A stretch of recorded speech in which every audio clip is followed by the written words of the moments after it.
I call the meeting to order, and I will ask anyone would like to do the invocation? I can. Please. All right, Father God, thank you for allowing us to join you here today to do the work that we have in the city of Fayetteville and the residents and our business owners. God, I thank you for allowing us to be productive in this work session on tonight. I ask that you keep our members who are not present covered and shielded. God, I ask that we have a productive meeting tonight. In your name we pray, amen. Amen. Where are we now? The Pledge of Allegiance, please.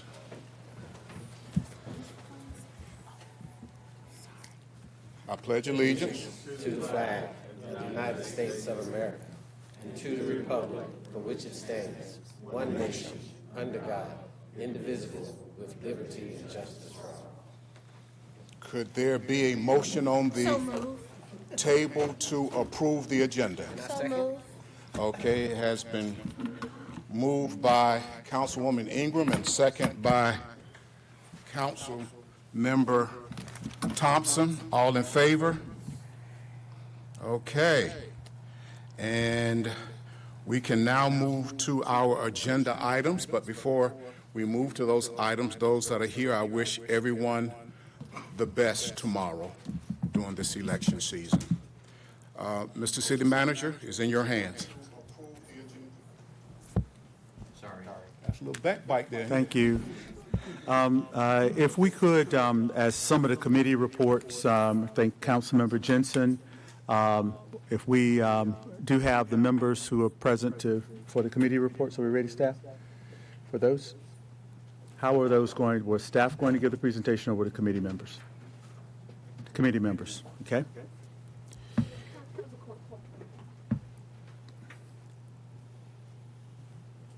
Yes. I was waiting to hear. I didn't hear that. Okay, I'm sorry. That report.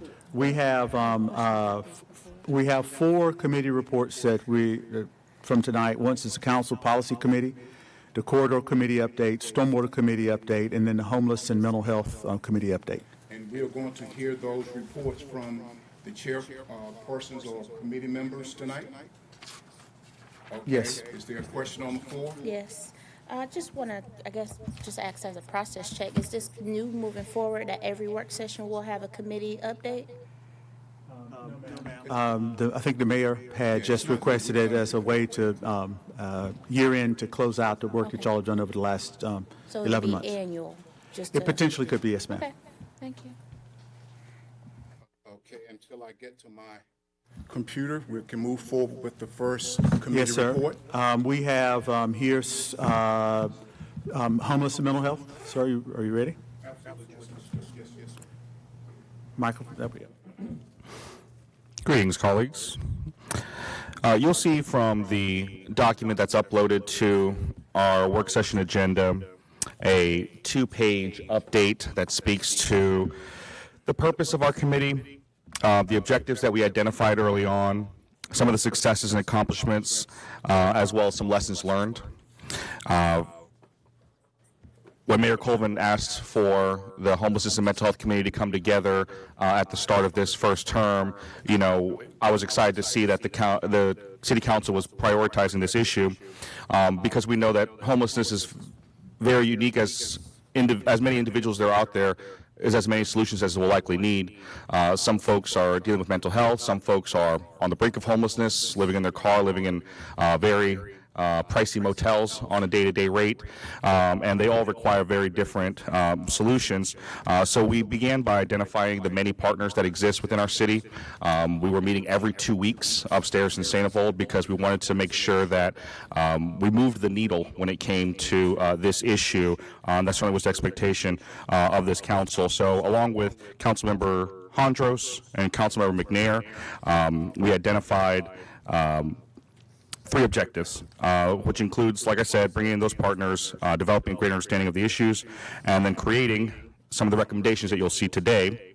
So I think at this point it would be appropriate for us to mention the staff that worked with us, Assistant City Manager Oliveira, and of course Director Colley over Economic Development were in every one of those meetings and made sure to help sort of guide us as we prepared this presentation. So, Ms. Oliveira, is this a good time to have Chris present our year-long development?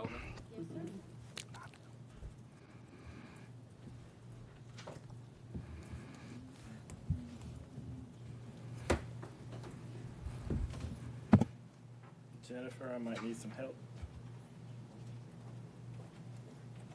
It should be down there. Yeah, it's up, but does it show up on the screen? It will. They're going to pop it up here in just a second.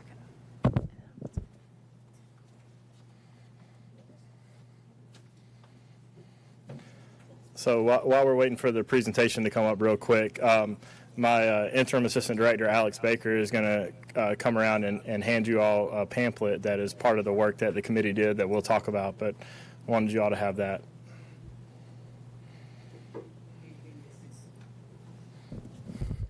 Check, check. Okay. All right.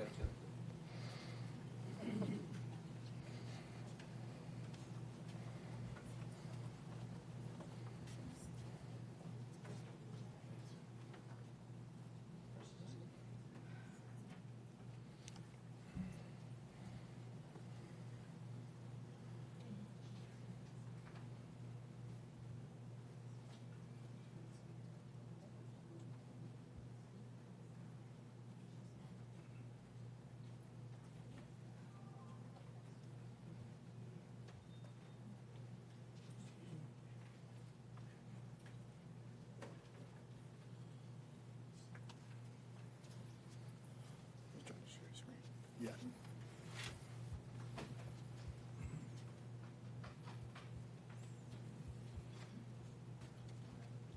So, Chris, in the interest of time, can you just state the request that...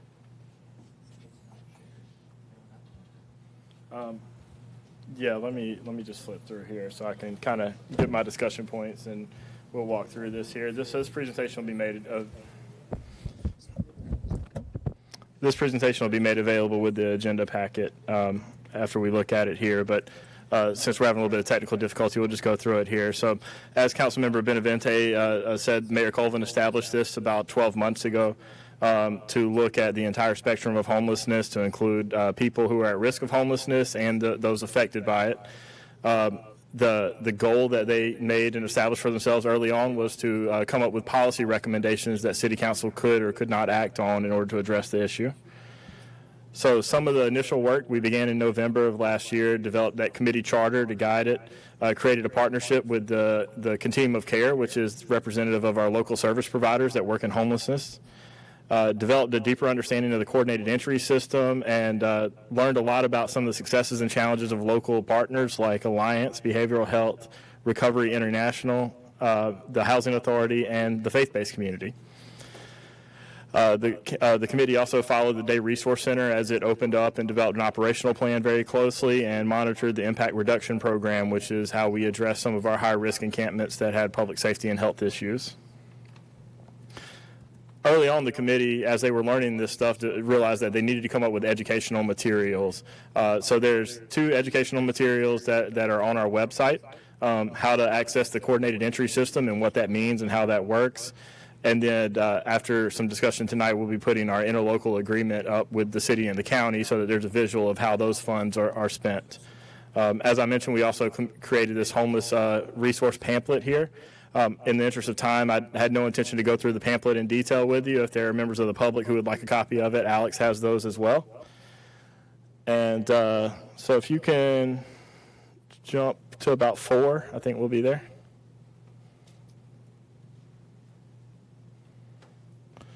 So, but the pamphlet does have a lot of great information. It talks about some of the challenges that we have, the resources that the City Council provides. As we actually tallied all this stuff between us and the police department, we had quite a bit of resources in that document. So think about it like this, because my boss is the former budget director, she wanted to come up with like a budget in brief, but for homelessness issues. And so that's the document that you have in front of you. So from here, if you can just go one forward. So this was the continuum of care document that will be on our website that talks about the process of how people go through one coordinated entry so that we can prioritize the needs of those folks and that the people with the most acute needs are served first. Then go on, Jennifer.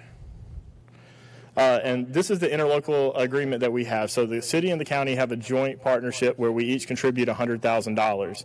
And so it was important for us to try to explain to the community and to the policymakers what that looked like. So you can see here, one of the things that we found when we visually laid this out is one of the kind of common misconceptions was that the COC is represented here, but none of the arrows of money flow to it.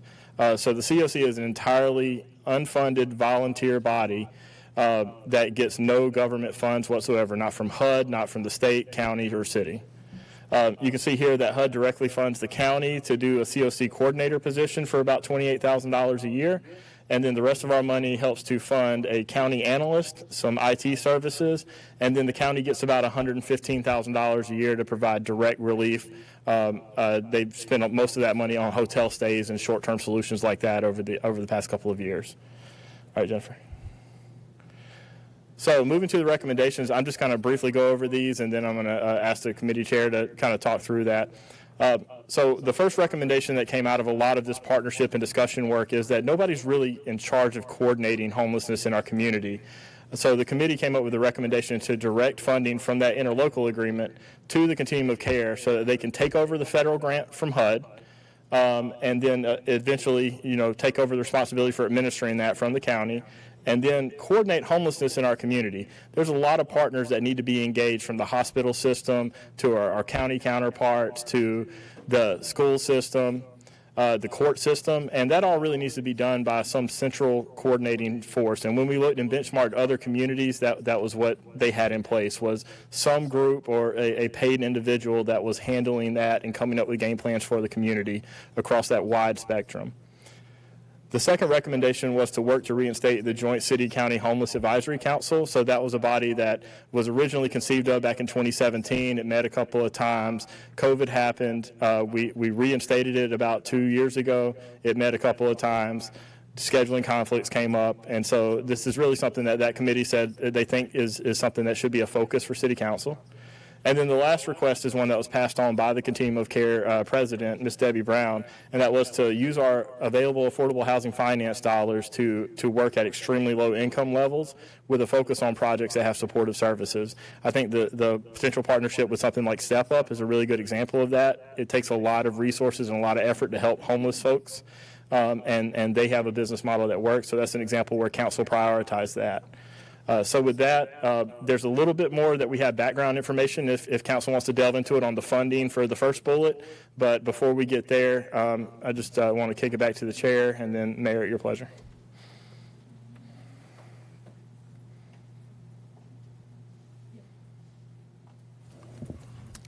Thank you, Director Cawley. We're really proud of this sort of one-sheeter, this pamphlet that we've produced. We know there's many passionate members of our community who want to see the City Council do as much as they can when it comes to homelessness. But as John F. Kennedy once said, ask not what the city can do for you, but what you can do for the city.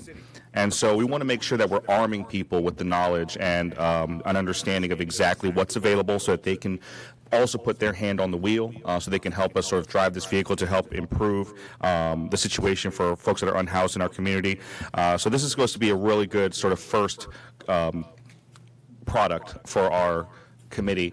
And when we brought in those many partners, including Ms. Debbie Brown, we wanted to listen to the experts. We wanted to be responsive to what the folks who are on the front lines and the boots on the ground are saying that they could really benefit from. And this very first recommendation, y'all, is where I really want us to focus, answering any questions that make sure that everyone's comfortable with making sure that we fund a director for this continuum of care. We know that there's many, many groups that are working in this space. Coordinating them all is just not something that I think is reaching the heights that we can when it's just on a volunteer basis. This really can be a full-time, 40-hour-a-week, 50-week-a-year sort of job. I think when we have that, we'll start to see a lot more benefits in what continuum of care can do. Yes, sir.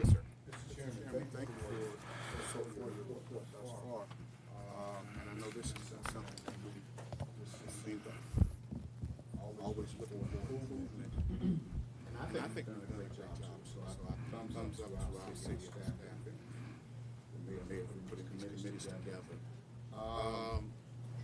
For your tenure as committee chair, have you seen, and this means a lot to me by me asking you, because I know you're a stickler for certain things, and so that's important for me to get your response. Improvements and changes of what we've been doing to support our unhoused community? Yes, sir. Without a doubt, I think we've very much committed additional time, resources, our staff. Like I said, we were meeting every 2 weeks. We were trying to get as much as we can out of this opportunity created by the mayor to have this committee this year. And I think we're starting to see, some real results and outcomes that we wouldn't have gotten if we were just meeting bi-monthly, here and there. I really put that on the staff and Councilmember Hondros and McNair for committing to that rigorous schedule and always being ready to take on. This is probably draft number 10, y'all. We had Lauren going over this 100 times with a fine-tooth comb, so we wouldn't have gotten this far if we hadn't committed all the time and resources that this city council was ready to commit to the issue of homelessness in our city. Follow-up question, if I could, Mayor. During, this being an election season, it continued to pop up was our Day Resource Center. And I'm proud of the Day Resource Center. I mean, I think me personally, I think that is done a great deal for the community that uses it. Give me your thoughts, once again, on where you think the Day Resource Center and how it has benefited not just the unhoused, but just those in need for refreshing every day, like showers and things along that line. One of the things that we identified early on is that folks that are dealing with homelessness have a difficult time getting out of that situation when they don't have their documents, they don't have good means of transportation. They're having to go to 10 different parts of the city just to be able to get all the services they need in a single day. Now that we've got a hub where they can get any identification or paperwork that they're missing, where they can get immediate services right down the hall. They can get IDs there? The folks are there to be able to help them with that. Yes, sir. Mm-hmm. All right. And so, it's just a one-stop shop, for us to be able to assist people so they're not having to go on 10 different buses all across the city. They can come straight downtown and get everything taken care of at once. So it's a game changer. So I'm looking forward to seeing other ways that we can support it because, once we've got a few good steps forward, luckily, folks like Debbie Brown and the COC have let us know what else we can do now. Let's not stop on rest on our laurels. We've got a lot of potential to move even further forward. I think having an executive director for the COC is going to be that next game changer that we can do in this area. Thank you, sir. Thank you, Mayor. All right, thank you. And thank you, Councilmember Benavente, for informative report. I was going to Councilmember Ingram, but I did have a question while we're waiting on her. If you can go back to the funding model, Mr. Collins. So, Jennifer, do you have that?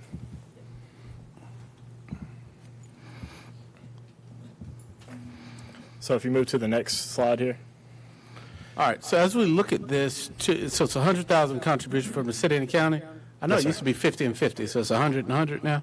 I'm not sure. It's been 100 and 100 as long as I could go back, but about 2017-ish. Okay, what happened to? Okay, so out of the 200, you're saying 115 roughly goes to hotel stay and that kind of. Your office still gets calls for that. I know I still direct a lot of people there. Do we have a dollar amount that we spend on helping people? I know we help with some folks who were. What I'm finding is there's a lot of people in the community that are paying $70, $80 a night to live somewhere, and they're working. They just can't come up with the deposit, and they can't put a pause on the $70, $80 a night. That's almost $3,000 a month to put on a permanent place. And I know, we referred to a few people that you were able to help with the deposits. Talk about a little bit what community development is doing that is not captured right here. Yeah, so this funding right here goes to the county, and then they administer it, and then they bill us for what they do, right, for our 50% portion of it. We have several nonprofits that we partner with that we pass grant funding to that helps provide support. We also help fund case managers for nonprofits so that they use other money for rental support. We've been pretty good about being able to connect people to the limited resources in the community. there is a limited number of resources in the community. So essentially making a decision like this is, do we want to continue the model of paying for the one-off hotels, that's a short term, or do we want to invest in the system so that we can hopefully get a better operating system? Gotcha. Yeah. All right. Thank you. Councilmember Ingram. Thank you, Mr. Mayor, and thank you, Councilman Avente. So I think before the members that are actually on that committee, before they came on, we had a conversation, and it was presented to us about funding a position for the COC. I thought that we had went ahead and allocated funding for that. Did that not happen now because I'm seeing this? I know it was a conversation that we had, and so I wanted to know which direction or what happened with that. Okay, so let me go into a very direct, more detailed. So they came before us and they presented, and they asked that they were going to the county as well. And we allocated, from my understanding, I thought we allocated the money because they said that they were going to the county as well. Or were we in a contingency to wait and see what the county was going to do? So if I recall this meeting, it was earlier last year that Ms. Debbie Brown came and spoke to council at the mayor's request. And the three things that she asked for at that time are essentially the three things that this committee has now done, is to direct funding to the COC so that they can professionalize, reinvigorate efforts to work with the county, and to support affordable housing. So we're and now so, getting to that place where we can do that. Yeah, so the direction from council at the time was to remand that to this newly created committee. We have nonprofits come forward all the time asking for resources to have a council committee vet that and have an extended conversation and then make a recommendation. I think shows diligence from city council as a whole. Right, okay. So then, are we going to fund the full position, or are they still positioning to ask the county for the other half of the funding? I don't believe they've been put on an agenda to speak to the county about that. Okay, all right, thank you. All right, and council, as we run through these committees, the thought process tonight was to give us an update, to kind of see where we are, what direction. There's been a lot of hard work and time and effort put into it. Kind of wanted to check in just so that the council's abreast across the board as to some of these, the progress and the great work that is happening on the committee level. So we'll try to keep it at a higher level to get a summary and capture a few questions, and then, because I know we still got several committees we need to hear from tonight. Mr. Manager, you had something? No, it was just an update from my understanding. Was this a formal recommendation? Did you have a formal recommendation? Oh, okay. Well, I missed that part. Maybe in this situation, because we have a little bit further ahead than maybe some other committees that maybe could, I would appreciate it, certainly. No. Okay. At least on the first one. Right. And the first one was just to Take the next budget, steps. take the next steps Exactly. toward a budget. That's right. Because this is That's a right. mid-year. Exactly right. Okay, all right. So if you want to gather consensus on that, but council, I know there's probably a lot of ask with some of the other committees, so we'll try to keep it real high level. Again, let me get Mr. Hewitt first, and then I'll come to you, Councilwoman. Ms. Hewitt, you had something? Yes, sir. Just go back to the recommendations briefly. I just want to make sure that we're clear about, I guess, the recommendations and council's clear as well. When we look at the So Jennifer, if you can, yeah, here we go. direct funding of COC so that we can hire professionals.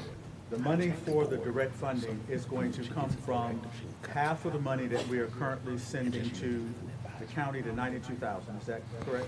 Yeah, yes, sir. So this could be a budget neutral thing that happens. So this is not a general fund ask, maybe a general fund ask, but pretty much it is reallocating the money that we're sending to the county directly. Then it would be going to for some purpose to provide funding for a COC director.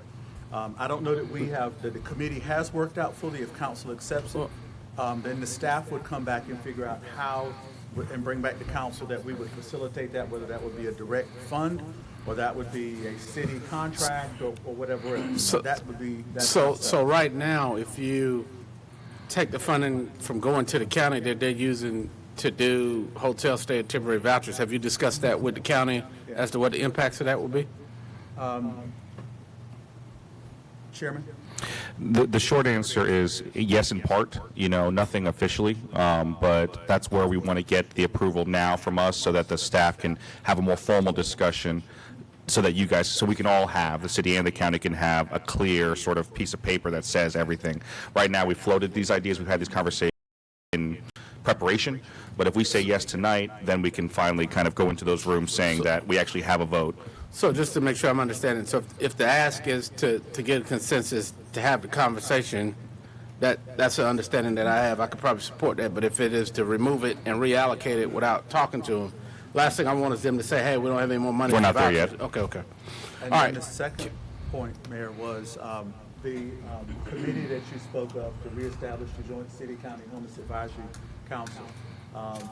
Who formed council? Was that? It was coordinate, Councilmember Banks McLaughlin. And I think you're part of the committee as well. There were some impediments to that meeting, and we just need to probably have a city-county liaison meeting to talk about where that can get. That, and certainly this discussion could be a perfect reason for us to come and meet again. Okay.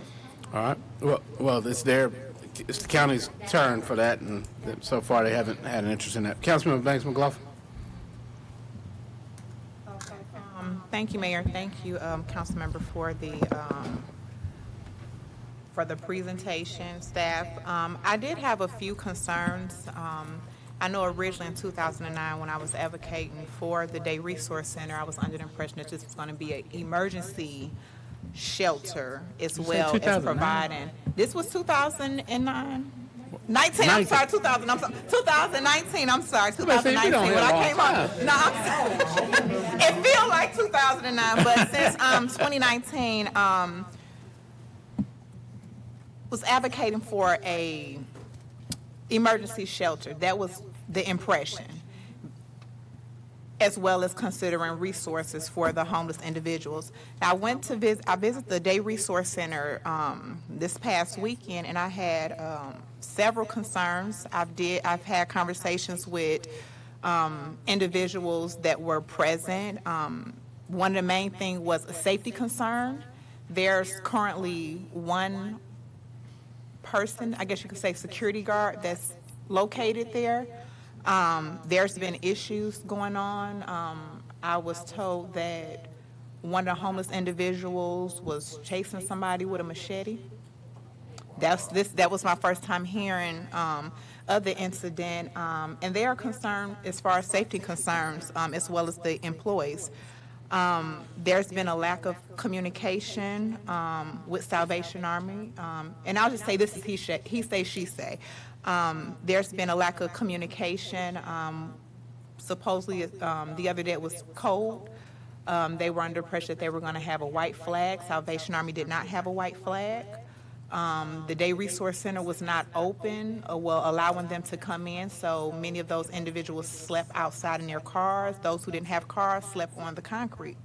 I'm hoping when we consider allocating funding, we look at some of those issues as far as providing additional or having our law enforcement patrol that area, utilizing a facility with some beds, just in case, as a backup plan if Salvation Army is not open, which they should be, and also a calendar with the dates, because when I went there, I didn't see any agencies.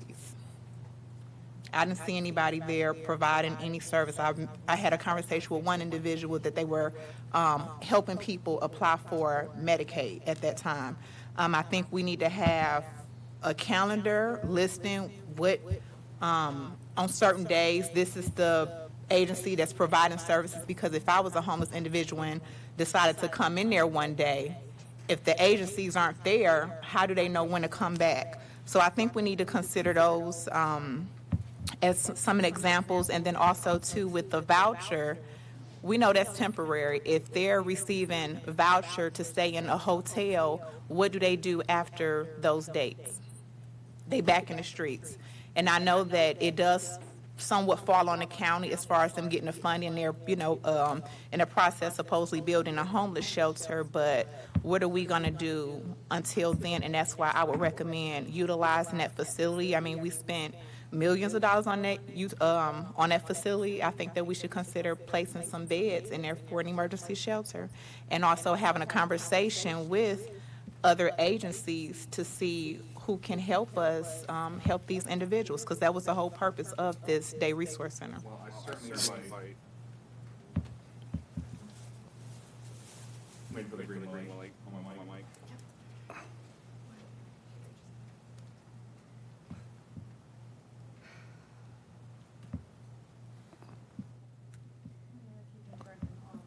Yeah, I'm looking for him. Okay, gotcha. Should be on, Councilman. Well, I certainly invite, Councilmember Bates, we'd love for you to join us at our next committee meeting. We're inviting a lot of partners in, including, Ms. Shelley Hudson over there, so that we can spend this next year working on exactly that. What are the next steps? What are some next level things that we can do? I know that today, just as far as this discussion goes, 'cause I know we have other committee folks to talk about, these are our recommendations. So hopefully we can get that director of funding for the COC today at least.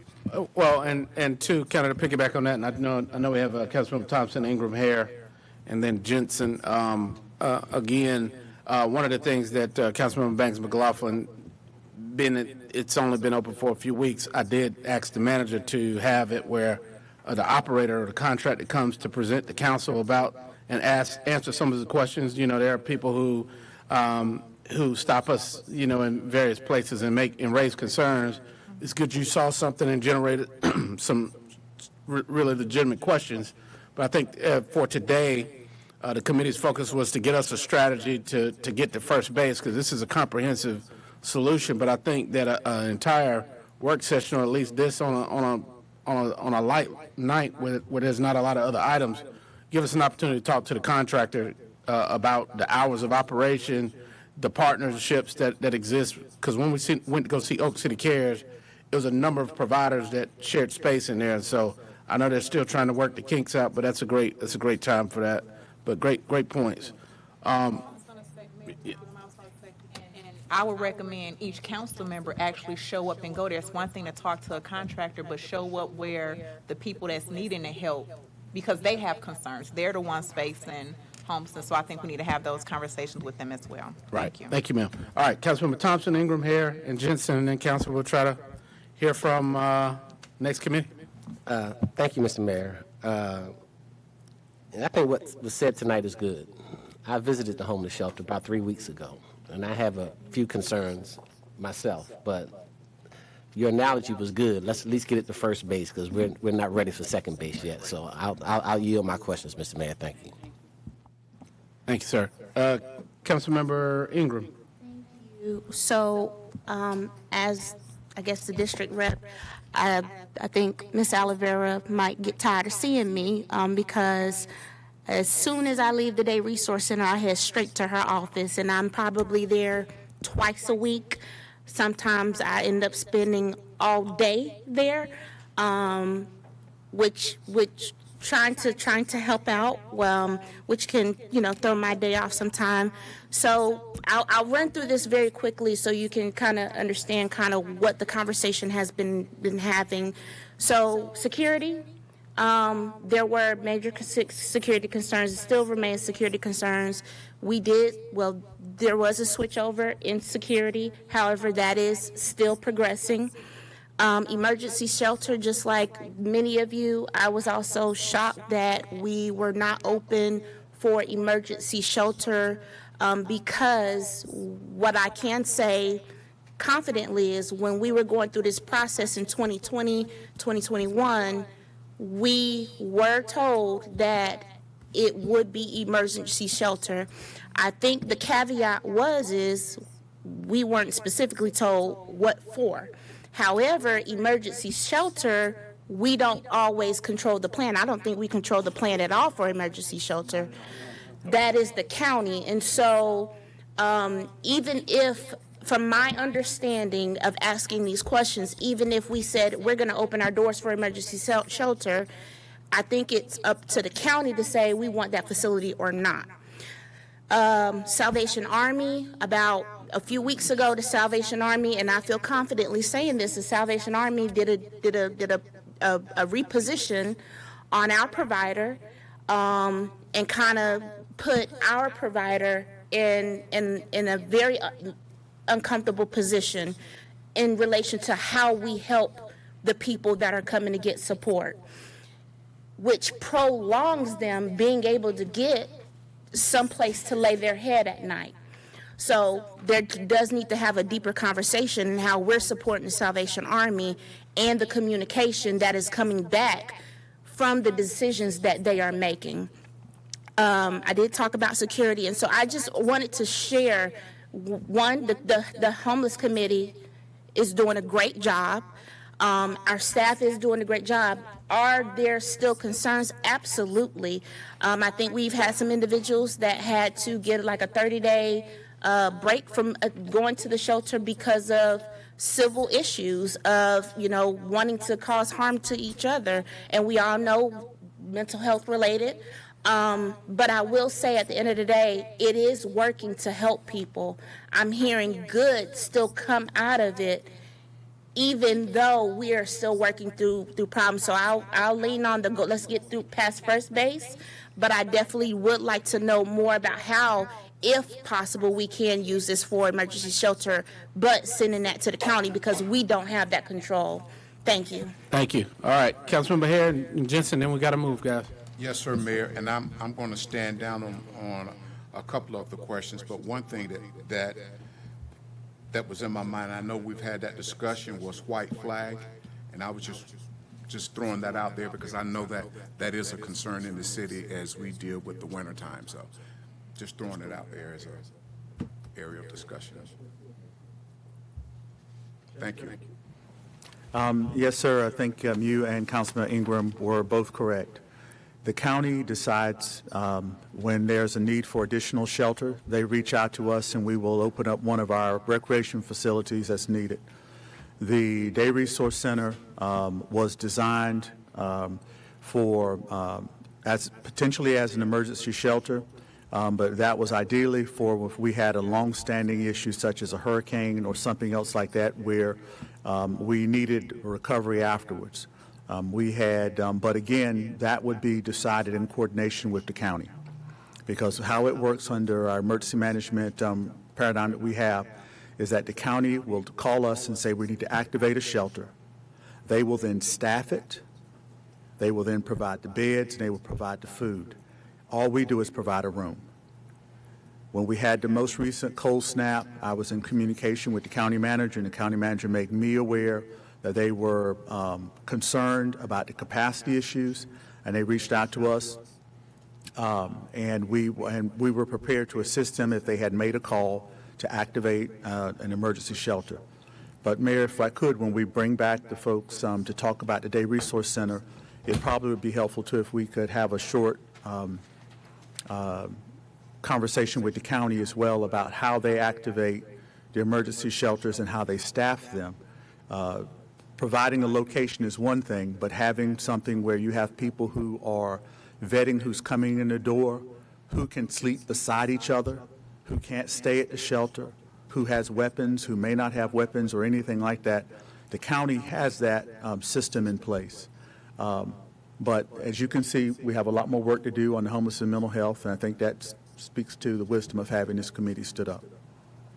Thank you, Mr. Manager. Councilmember Jensen. Thank you, Mr. Mayor. So I'm going to go back to the ask, and first, before I have the question, y'all have done a great job. Great job. Look forward to keeping it moving, and good job. So my question is on the director. It is my understanding, what I have seen through the years, is that it is nonprofits that are on this board. How are we going to get this? Is this director going to be part of the nonprofits, or is it going to be under us? Is it, I think, and you don't even really have to kind of answer that, but I think that we need to be aware. So I think the quick and easy there is Yes. that what we're looking for is not to hire somebody. We're looking to contract with this nonprofit COC to say you need to get these milestones done in a year. And the best way to get that done is probably hire a professional with experience, right? So it's about the production of what we do. And so I think what I'm hearing is council does say we want to explore this further and bring something back for council action. We would be saying these are the milestones that we recommend for that funding. Okay.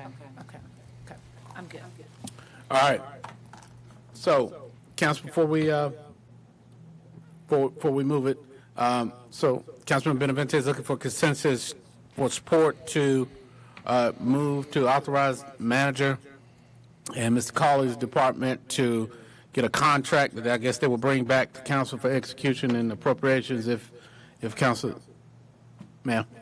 Okay, well, I'm not making a motion, I'm chairing it. So if there's a consensus, so Councilmember Ingram gives a motion, makes a motion. Is there a second? All right. Any further discussion or questions on the ask or the motion at hand to contract with COC to redirect funds to come back with those milestones? All right. Council, I look to you for action on that. All right. It looks unanimous. All right. Good job, Councilmember Benavente and McNair. And who else was on the committee? And Hondros, good job. And Councilmember Banks McLaughlin, you've been a champion for this since 2009, so thank you. All right, corridors. Let's hear what you got. Thank you, Mr. Mayor. So I would like to thank my committee, which is Councilmember McNair and Councilmember Benavente. So successes and accomplishments. Our successes and accomplishments include 17 locations that have had panhandling signs installed, 82 no littering signs that have been installed, and request the NCDOT to install the NCDOT right-of-ways. And the Put Waste in Its Place campaign is being updated to be included in television, billboards, brochures, and pamphlets, which, we were trying to think of something kind of catchy that people would listen to and see it, and they would kind of laugh when they saw it and be like, oh, okay, I'm not going to throw out my trash. So we are trying. Let's see, what else have we done? So the big thing that we're doing is we're continuing to address littering, and I will say this, the committee has, do we just keep throwing money at the problem? Because we keep on getting more crews and more trash keeps coming. So we're trying to do the education thing and trying to get ordinances and keeping a track on that. Michael had spoken to Michael about 2 weeks ago, and what we are realizing is just because you have the most traffic doesn't mean you have the most trash. So we're just trying to fill in data. So that's where we are on littering. It's still our fight that we're going through. Now I want to talk a little bit about corridors. So I became the chair of this a year ago. We walked out, when we started, we thought we had zero money. So we were talking about litter and what we could do on a budget. Well, because Fayetteville is growing and we're getting new highways, we're getting quite a bit of money for 295 in our corridors. So we are going to have a presentation that is coming to us at our next meeting. I welcome anybody to join us to come and see the presentation from DOT of what they are thinking. So if we go back to what happened on Ramsey Street and Murchison Road and Bragg Boulevard, they'll come and give us a good, a better, and a best. And, it just depends on how much money that we have and what we can do. I will tell you our challenges and what our biggest thing that we have to keep in mind is when we do our corridors, the goal is the least maintenance as possible. So what we're learning is, so if you travel to Raleigh and you would see these beautiful flowers and the trees and everything, if you go there 3 years later, a lot of times they've just given up because it's just so much work. So we're trying to be creative and thinking of maybe artwork and gravel and things like that. We talked about just doing a lot of things. But I invite everybody to our next meeting, and I do not have the date with me right there. November 20th, upstairs, and it's at 10 o'clock? 10 o'clock. All right. Any questions? All right, Councilmember Thompson in here. We have a campaign to adopt the street to help keep our community clean. Yes. That's what I mean. I know we have it, but a prime example, when they built the Pinewood extension, they sent us a letter asking if we want to adopt the street to keep it clean. So what advertisement are we using to let people know that they can adopt the street and give them the information on how they adopt the street so you don't have to worry about keeping that community clean? We don't have that. We need to market that.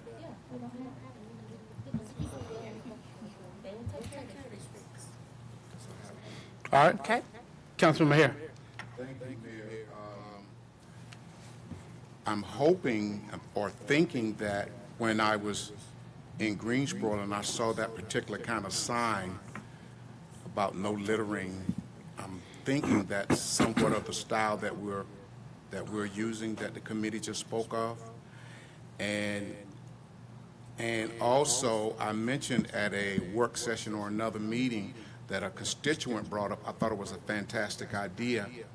Instead of us simply just putting the no litter signs, but put the no litter signs with either the you all tell us, the Fix-It number or something, because if a person wants to tell on somebody or tell on what they see in the neighborhood or the street or the highway, they say, oh, okay, I can call 910, 433 Fayetteville or whatever. I mean the number out. Don't use the one Fix It, if that's the number chosen. And I have made that request, but I think that would be perfect for not just the corridor, but for all of our areas.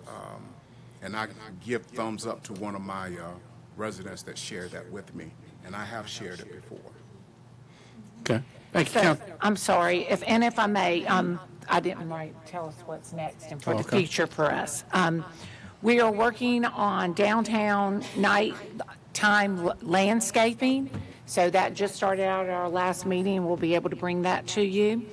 We're addressing the right-of-way maintenance and reviewing suggested language to update the city code, and continue working with NCDOT on installation of signage and landscaping. Fantastic. So, all right? Councilmember McNair. Sir? You had a question, your light was on. All right.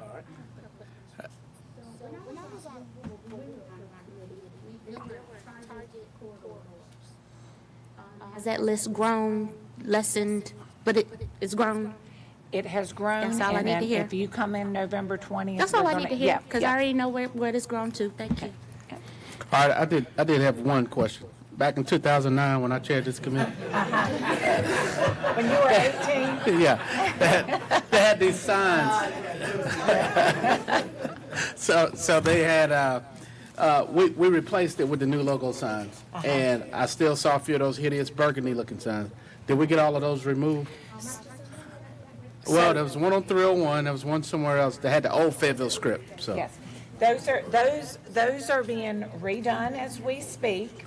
No, not the burgundy new one with Fayetteville, because, we did blue and gold over Yes. by, green and gold But over those are being switched by, out. yeah, okay. So there was some of the older signs that were still out. Have all those been replaced or removed?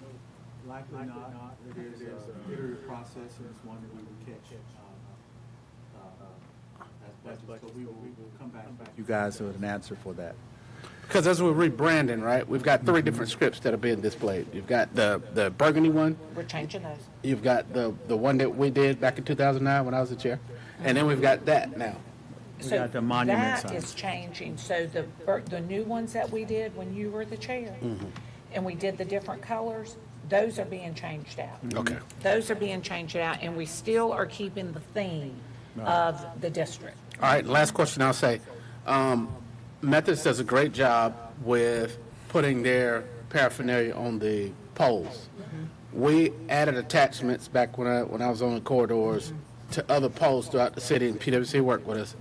When we have Fayetteville State's homecoming, the city needs to look like it's a part of the process. So how are we, or what plans, or maybe the committee could consider in the future, see how we could get the participation up when there's a special event, whether it's international folk or Fayetteville State or something. I know downtown does it real well, and North Ramsey does it real well. Where? But just to kind of bring that, when Dogwood's a signature branded event. And to go back on that, I think what happened is and somebody correct me if I'm wrong, I think when Fayetteville State did do it, something happened with the flags, and didn't they get destroyed? They did not last. They did not last. So we But need, we can do we that. can address that. Yeah. We can address that. Thank you. The conversation was recently had about that. The conversation was very late, closer to homecoming. However, moving forward, next homecoming, there is a plan to be able to display a larger footprint. So I guess my suggestion would be to whoever from Fayetteville State is in charge of that, send them to the corridor committee, and we can work it out and then bring it to everybody here. That'd be great. All right. Thank you, Madam Chair. Any other questions for the chairwoman? All right, corridors, you did a great job. Councilmember Hondros, you ready? Oh, I'm sorry. Well, corridor still had something. No, I have the policy. Oh, okay, yeah, I'm coming to you. All right, Councilmember Hondros. Thank you, Mr. Mayor. The update for the Stormwater Committee, the members are Mayor Pro Tem Dawkins, Dean Hare, and my brother Thompson next to me here. Purpose of the committee, to study and review sections of the Stormwater Ordinance and identify if there are tweaks or revisions that can be made that might spur economic development. 3 objectives of the committee: to be competitive and in line with peer cities, to protect and assist citizens where we can, and take a holistic look at stormwater successes and accomplishments. We reviewed and tweaked the language of the Drainage Assistance Program. There was a consensus to rename the Stormwater Department to Stormwater Utility, and there was a consensus of the committee to support the consultant study to move forward or consider moving forward with the rate structure, a tiered rate structure for future stormwater fees. Identified challenges. Some members remain unable to understand or unwilling to accept North Carolina General Statute, case law, staff counsel, and outside consulting counsel guidance that public funds cannot be used unless there's a public benefit. We were also unable to gain consensus to revise the ordinance to reflect peer cities with regard to stormwater control measure warranty periods for new construction. Lessons learned. Again, we took an extensive look at the Drainage Assistance Program.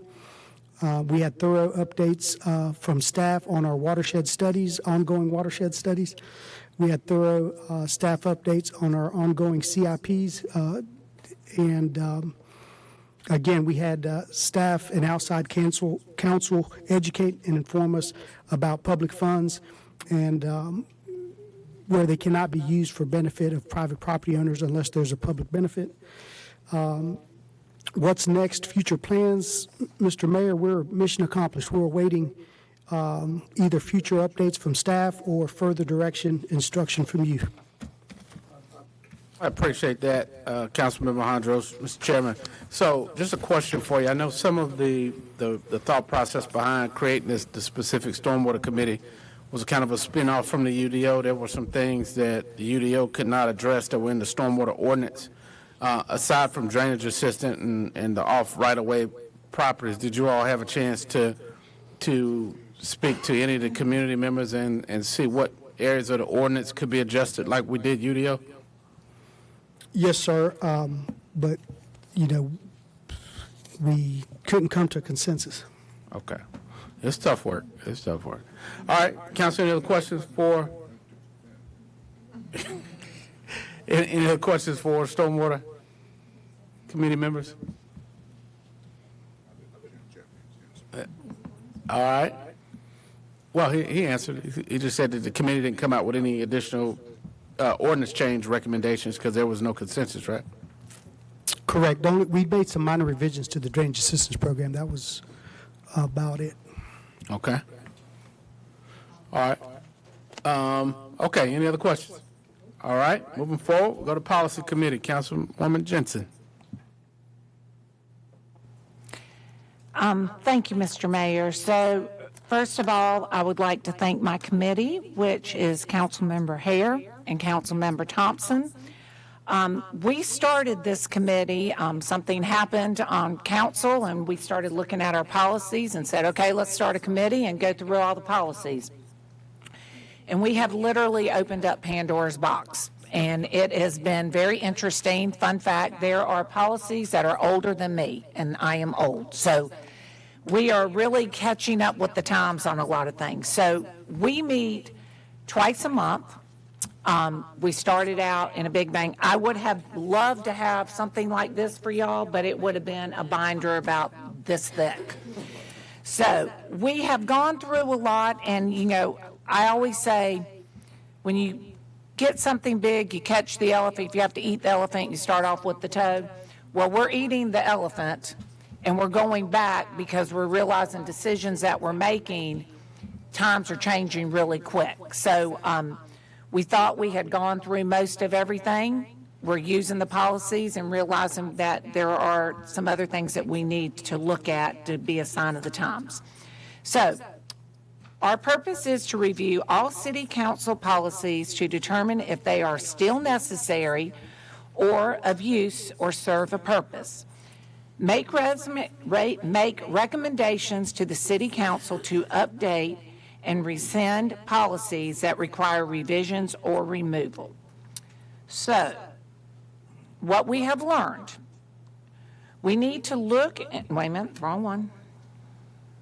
Okay. Policy revisions. Okay, what we have learned is it's a big job, and it is not going to be a 6-month committee. It's going to be like the UDO. It's going to be a walking document, a living document. What is next in the future for us is to review city council rules of procedure with the interim city attorney, review technical policies with staff, the subject matter experts, and per direction of the council, revisit policy,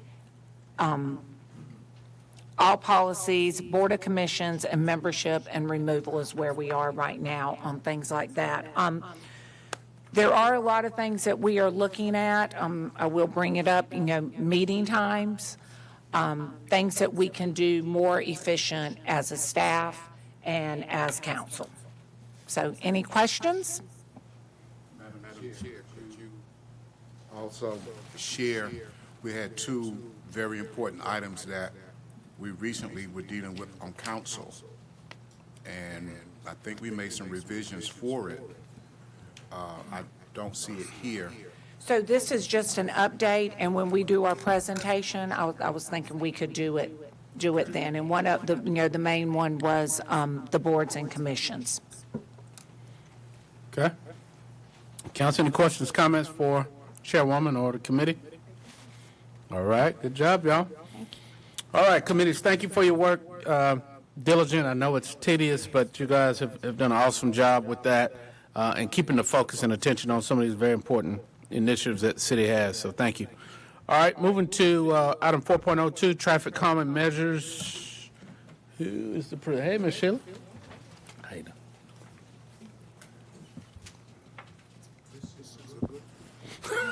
Good evening, Sure, you Mayor and fine. Council. I'd like to introduce Brian McGill. He's our city traffic engineer.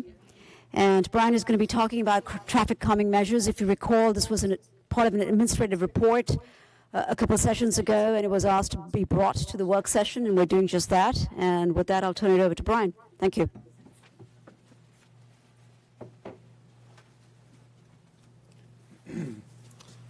Good afternoon, everyone.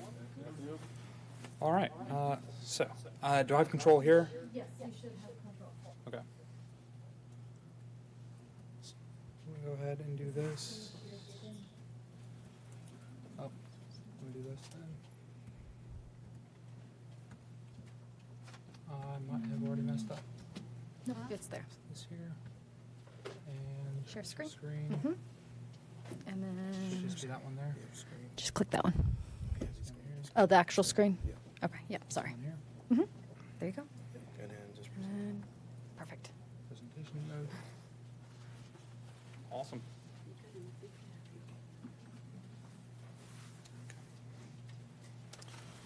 All right.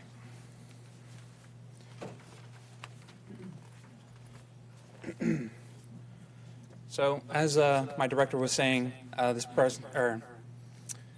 council had requested that staff review traffic calming measures back in August, and we prepared an administrative report and we presented it to council back in September. And from there, we prepared a presentation, and that's where we are today.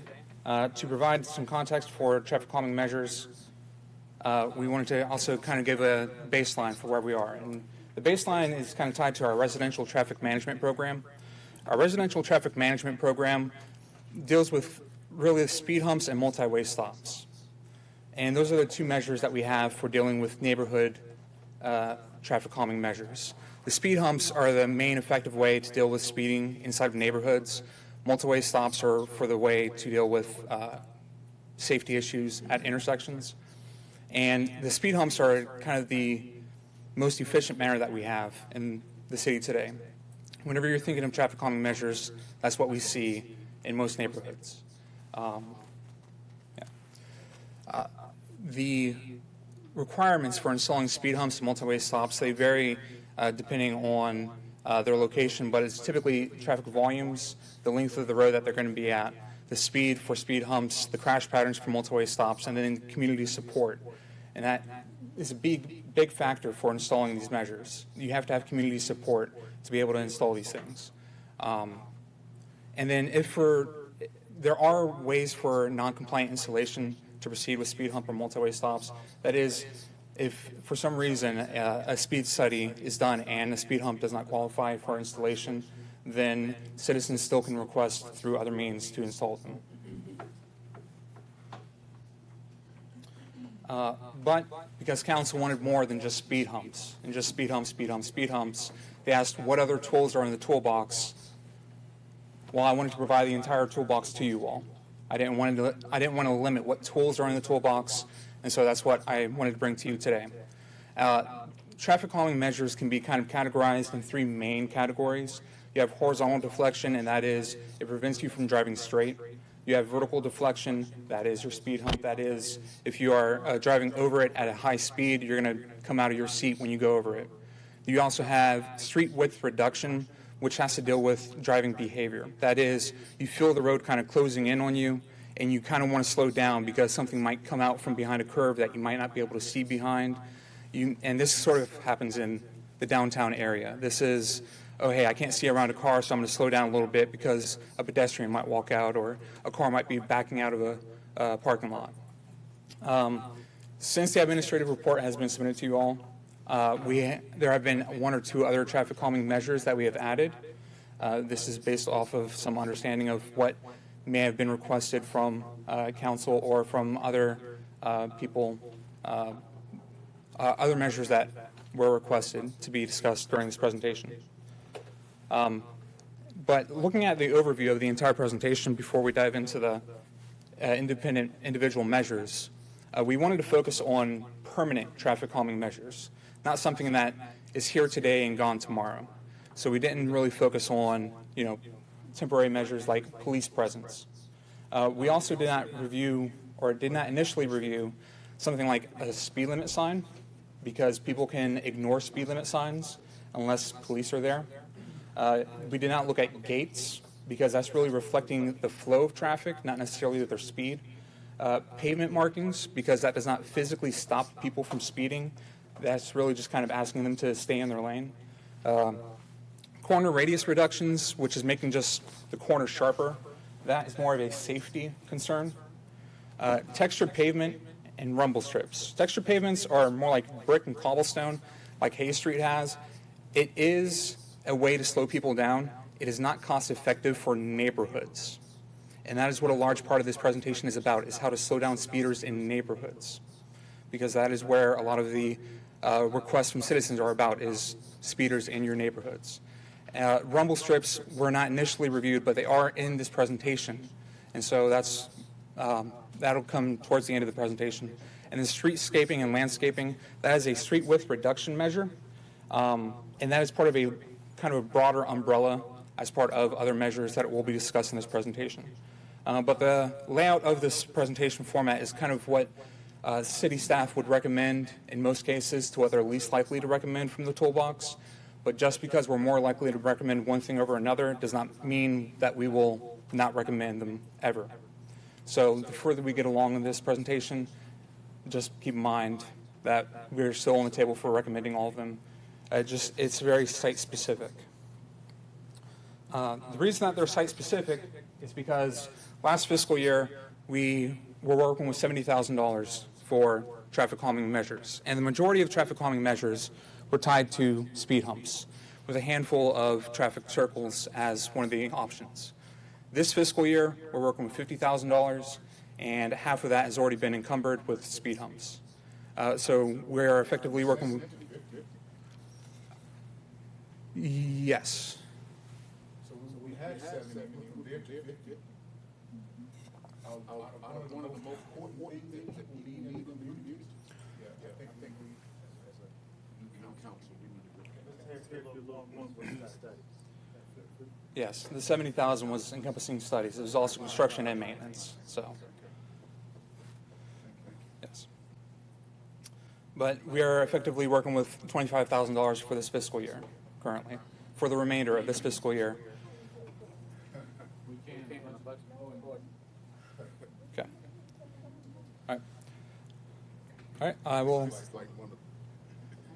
Bring it up. This is just like one of the number one issues for our residents and our communities is speeding.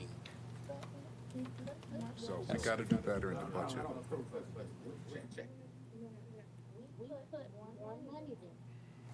As a placeholder to then find out what the calming measures were going to be.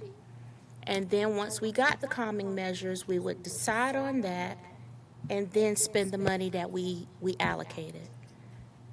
All right, Mr. Hill, you have any idea about what Councilwoman was I'm not mentioned? crazy. I know what I'm talking about. I don't. Well, council is recall that, fixable. but We can do it. We can bring it back and do a budget amendment. I agree with you. Citizens talk about this all the time. And that's one of the reasons that I think the presentation that has 26 slides and other opportunities is going to be so helpful, because as the fire department has said it before, if we put speed humps out, it also slows response. And so what the presentation is tonight is looking at other options besides speed humps that the council could look at. You can also fold some of that into how you design streets or approve new subdivisions so that you don't have such long runs. And that really is what tonight's presentation is about. But Mayor, you're correct, as is Councilmember Ingram and Hare as well, that this is at the direction of council, but tonight is just to present you with an overview of all the other traffic calming measures. All right, Councilman Benavente and Thompson. I was just going to wait until the presentation was over, but I can wait until then. Councilman Thompson. All right. Okay.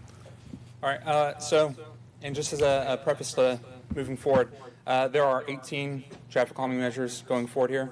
So after 18, hopefully this will, I'll be conscious of everyone's time, so.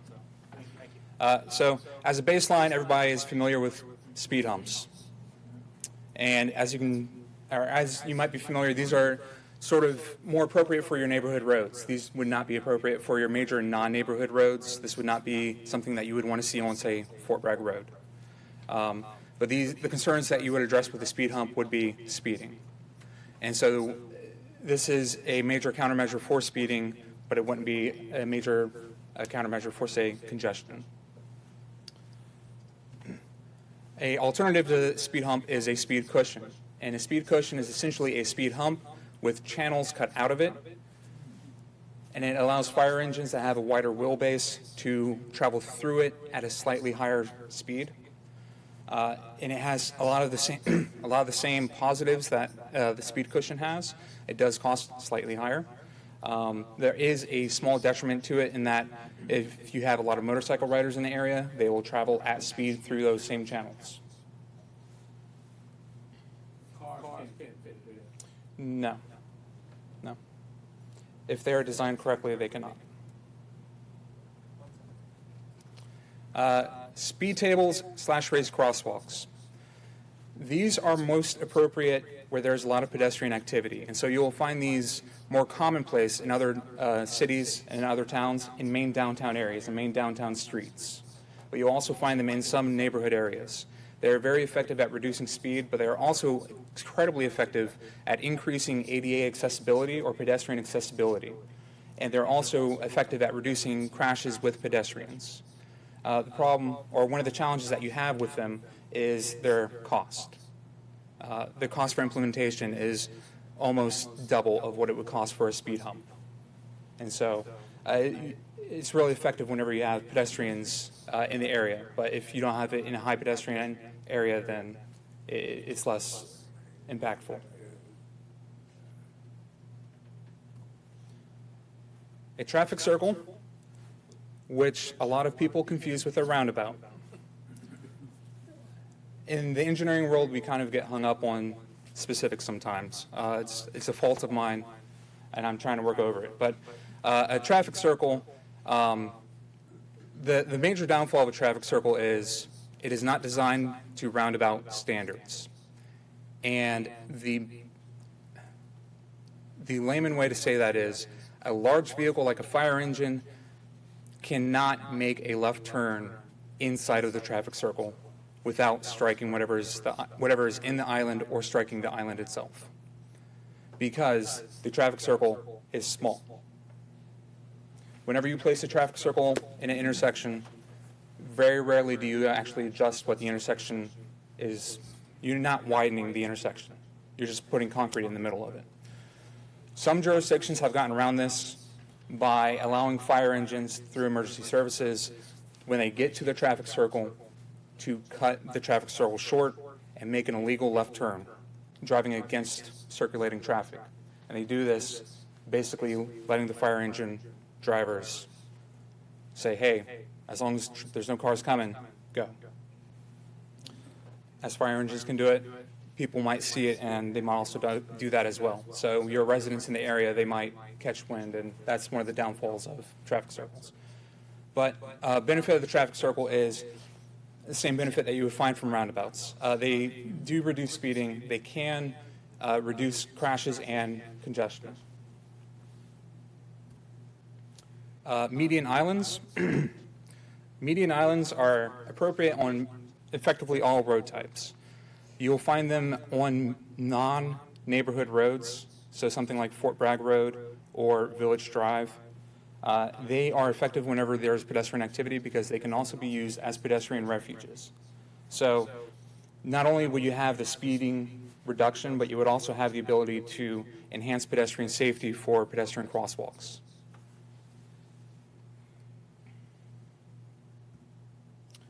There's also corner extensions and bulb outs. This is a intersection treatment, and this is part of that street width reduction effect. This is whenever we start going into the medium likelihood of being recommended. This is, I don't want to say less likely to be seen in the Fayetteville area, but it's not as widely seen as other locations. This is more seen where pedestrian activity occurs and where pedestrian visibility is a concern. But it helps reduce the distance that pedestrians have to travel across the intersection. And by doing that, you can also help reduce speeding as people are afraid of running into the curb that is getting closer to them as they approach the intersection.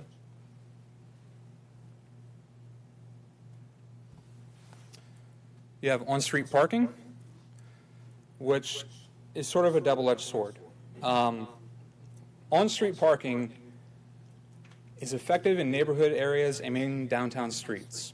And it is effective at reducing speeding, and it is also a benefit to business interests in that it is conducive to supporting businesses in the area.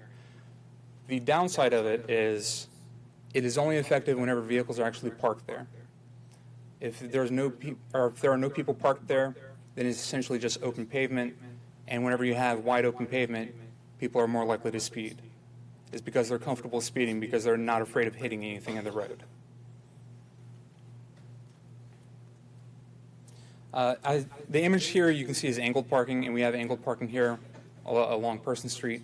But in the neighborhood areas, we have more parallel parking, and that's more associated with multi-use lines, multi-use lanes, which is further apart in the presentation. Radar feedback signs. Radar feedback signs are effective on all road applications. They are more effective whenever they are coupled with police speeding enforcement. And that's why if this is further implemented, we recommend that it is further implemented as part of a police speed enforcement program. It is also suffering from the same issues as signage, in that if there is not police speed enforcement essentially right around the corner, then people can grow to ignore it. We have seen this in neighborhoods. As somebody who lives in a neighborhood that these pop up at all the time, I've seen people actually try and ramp up their speed to see what the limits of these signs can be.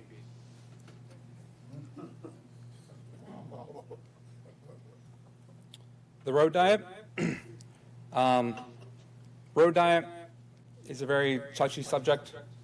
It depends on their application.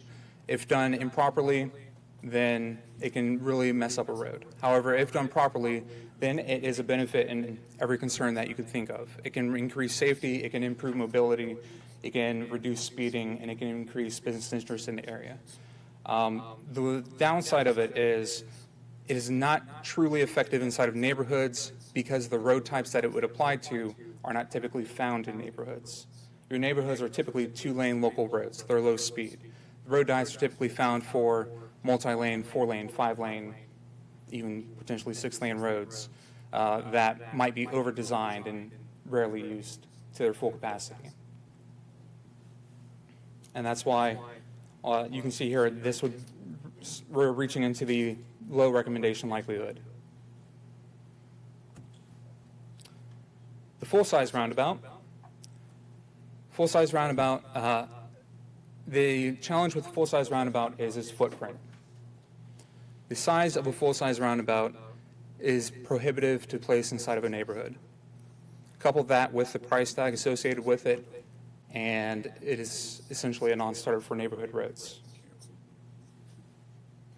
For other traffic calming measures on major roads, it would be a better discussion point, but because this presentation is more geared towards neighborhood speeding, then roundabouts are low recommendations. And right behind roundabouts are the mini roundabouts. Mini roundabouts are right behind full-size roundabouts because the mini roundabout is kind of marrying a traffic circle with a roundabout. They're smaller roundabouts, and that the fire engines and your transit buses might not be able to circulate the entire circle. They can, however, if you look at the top image, drive over that island. And if they can drive over it, if you have a lifted pickup truck and you catch wind of it, then other people can also drive over it. You also have the trouble of driver familiarity with these traffic calming measures. If people are not familiar with how to drive in these, they might consider this just to be a standard intersection. They might not know how to drive in a mini roundabout. You can put up all the signs in the world, but at the end of the day, it's a challenge sometimes. Chicanes. A chicane can be effective on neighborhood roads and main downtown streets, and they are effective at reducing speeding. They would be effective whenever you are concerned about emergency response times and the volumes are warranting their inclusion. The challenge with the chicane, there's two challenges with the chicane. It's the cost for implementation, and also it is driveway access.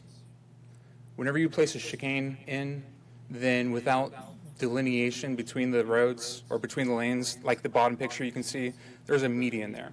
If you don't have a median, if you don't have a bollard, if you don't have some way to separate those lanes, if you're just relying on paint to keep people in their lanes, then people are going to eventually just drive into oncoming traffic because it's the shortest path from A to B. But if you have a physical barrier to keep people in their lanes, then a chicane is effective at reducing speeding.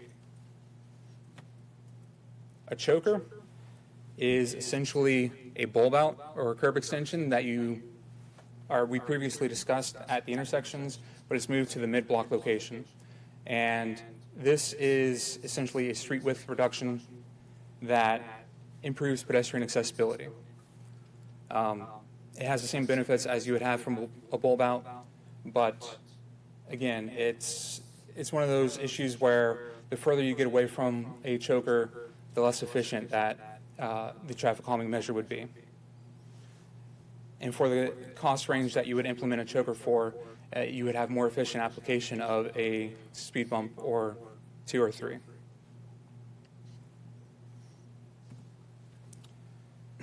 A raised intersection. A raised intersection, if you can, 1 second. Yeah. All right. A raised intersection.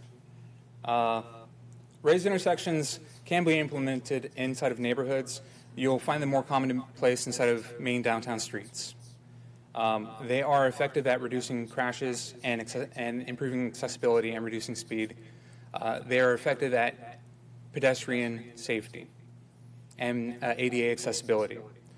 They are a wonderful thing to have whenever you're trying to increase pedestrian activity inside of an area.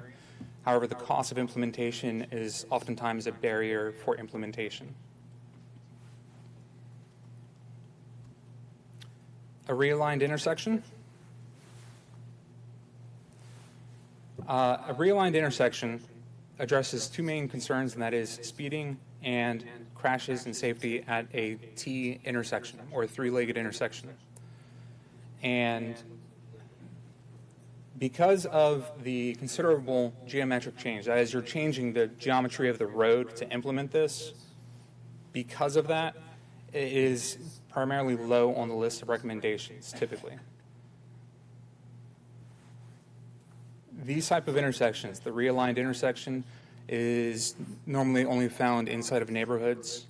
You will not find these on main downtown streets or major non-neighborhood roads.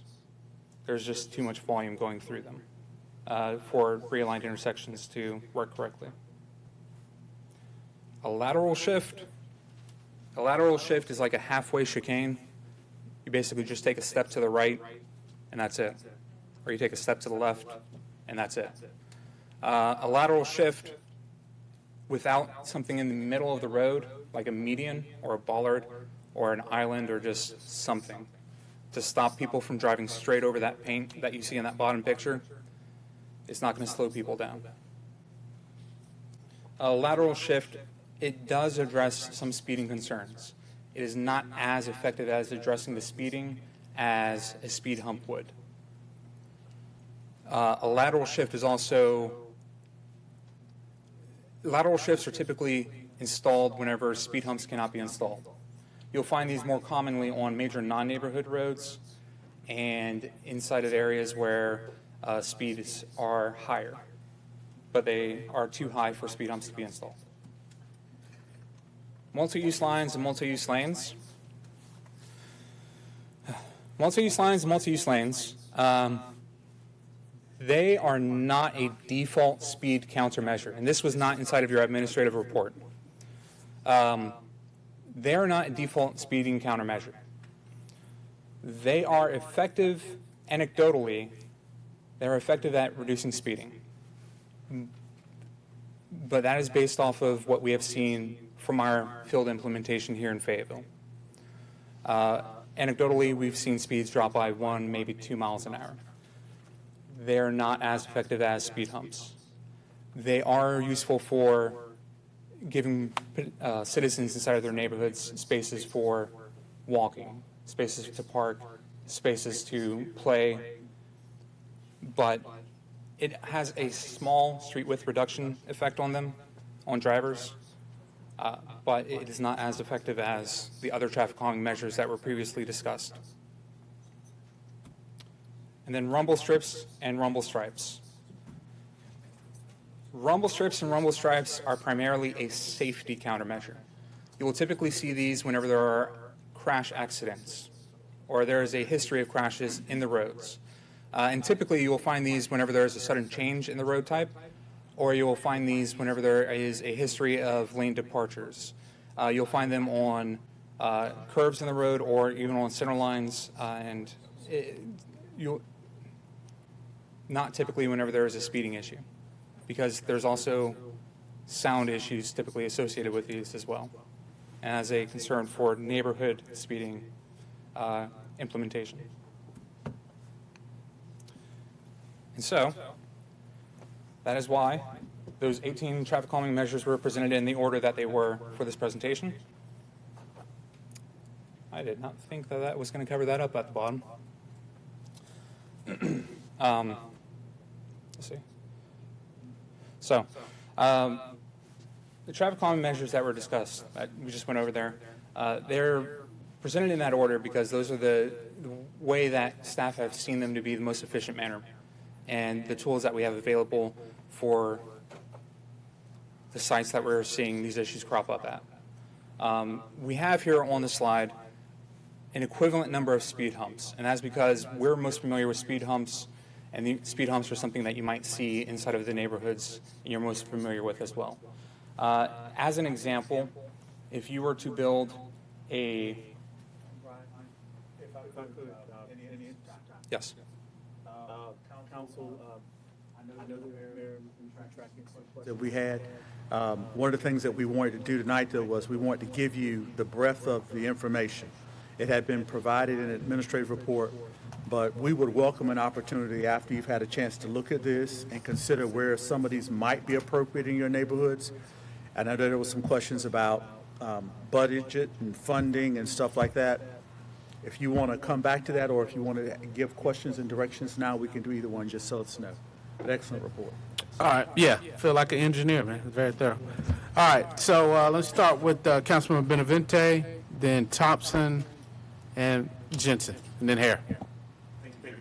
Ms. Sheila, Brian, you guys did a really great job, very thorough, very impressed. I brought this item during a work session because my short time on council, the experience I've had with neighborhoods who are interested in traffic calming measures, I know we heard it around the room for folks that were here longer, this is a usual refrain. The conversations always seem to start and stop at speed bump availability, and I would say probably anecdotally 80%, 90% of my neighborhoods who apply for traffic calming don't meet the threshold for speed humps. And so I want there to be a more comprehensive discussion with neighborhoods about what their options are, not simply you didn't meet the threshold, you don't get speed bumps, because still there's an issue with traffic whether or not they met the threshold. So if we have a much broader discussion with them, that's what I really want to come of this, now that we have a bigger understanding of all that's available. So, you know, council members, as we're discussing what to do next, I want to make sure that that's part of it.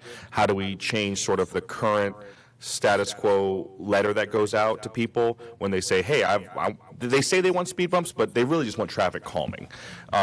You know, and maybe a speed hump is the best option, maybe it's something else. But we haven't really armed our neighborhoods with the knowledge of these alternative options potentially. So I just want to make that part of the broader conversation now that we have a better understanding. Thank you. Thank you, Councilmember. Councilmember Thompson. Thank you, Mr. Mayor. And I agree, Councilmember. I think every neighborhood out here is concerned about speeding. But I have two questions. Where do we go if we know that out of the 4 priority options you give us, all 4 are not advised? 1 costs too much, and the other 3 will hinder our fire department. My question is, as far as traffic calming measures, if we have a street that's a half a mile long, and we have 5 or 7 streets that are side streets, why aren't the stop signs always on the side streets and not on the street that's a half a mile long, so we can use those traffic measuring systems to slow down the straight line distance as you described in your horizontal direction. And then when I call traffic control, they're not allowed to change the stop signs around. But to me, instead of always passing the blame, we need to learn how to police ourselves, have community look out for themselves. 9 times out of 10, you're not going to speed on your own street. You're going to speed on somebody else's street. But I'm just saying. If you're my next door neighbor and I see you speeding, I'm going to go knock on your door. I'm sorry. But my question is, how come we don't use those traffic calming measures to put stop signs to stop the one-way traffic instead of the side traffic? In somewhat in the interest of time, we owe the council probably a little bit of a briefing on the, what is it, RTMP, which really talks about all things transportation, and it's not just what it looks like in Fayetteville, it's also best practices and standards. Is it nationally, internationally, or what would you say? The RTMP was based off of kind of the local state area, Okay. but this is based off of sort of national. And so the same problems that we have, others have. But not belittling the point, but that's one of the reasons that some of the side stop signs, I'll get it right in a minute, are in certain areas. But we have been here long enough that we've actually done that as well. We've actually installed 4-way stops, even though the RM roll-mounted what? What was that again? RTMP? Yeah, I got to give it something else because I can't remember that one. But that is something we can look at. And we probably, if we can, weave that into some upcoming presentations as well, so that the council, including myself, can understand the depth and breadth of that document and how we use it here locally. But that is something that we have done, sir. And even when it's not necessarily been recommended by the RTM. Yeah. RTMP, I got it. All right. Thank you, Mr. Mayor. All right. Thank you, Councilmember. Councilmember Hare. Thank you, Mayor, and I'm going to do the same thing. I'm going to try to stand down. I think this is just an item that goes back multiple years. But one thing that as we went through this tonight, I think we only had one item that met medium. Everything else was low.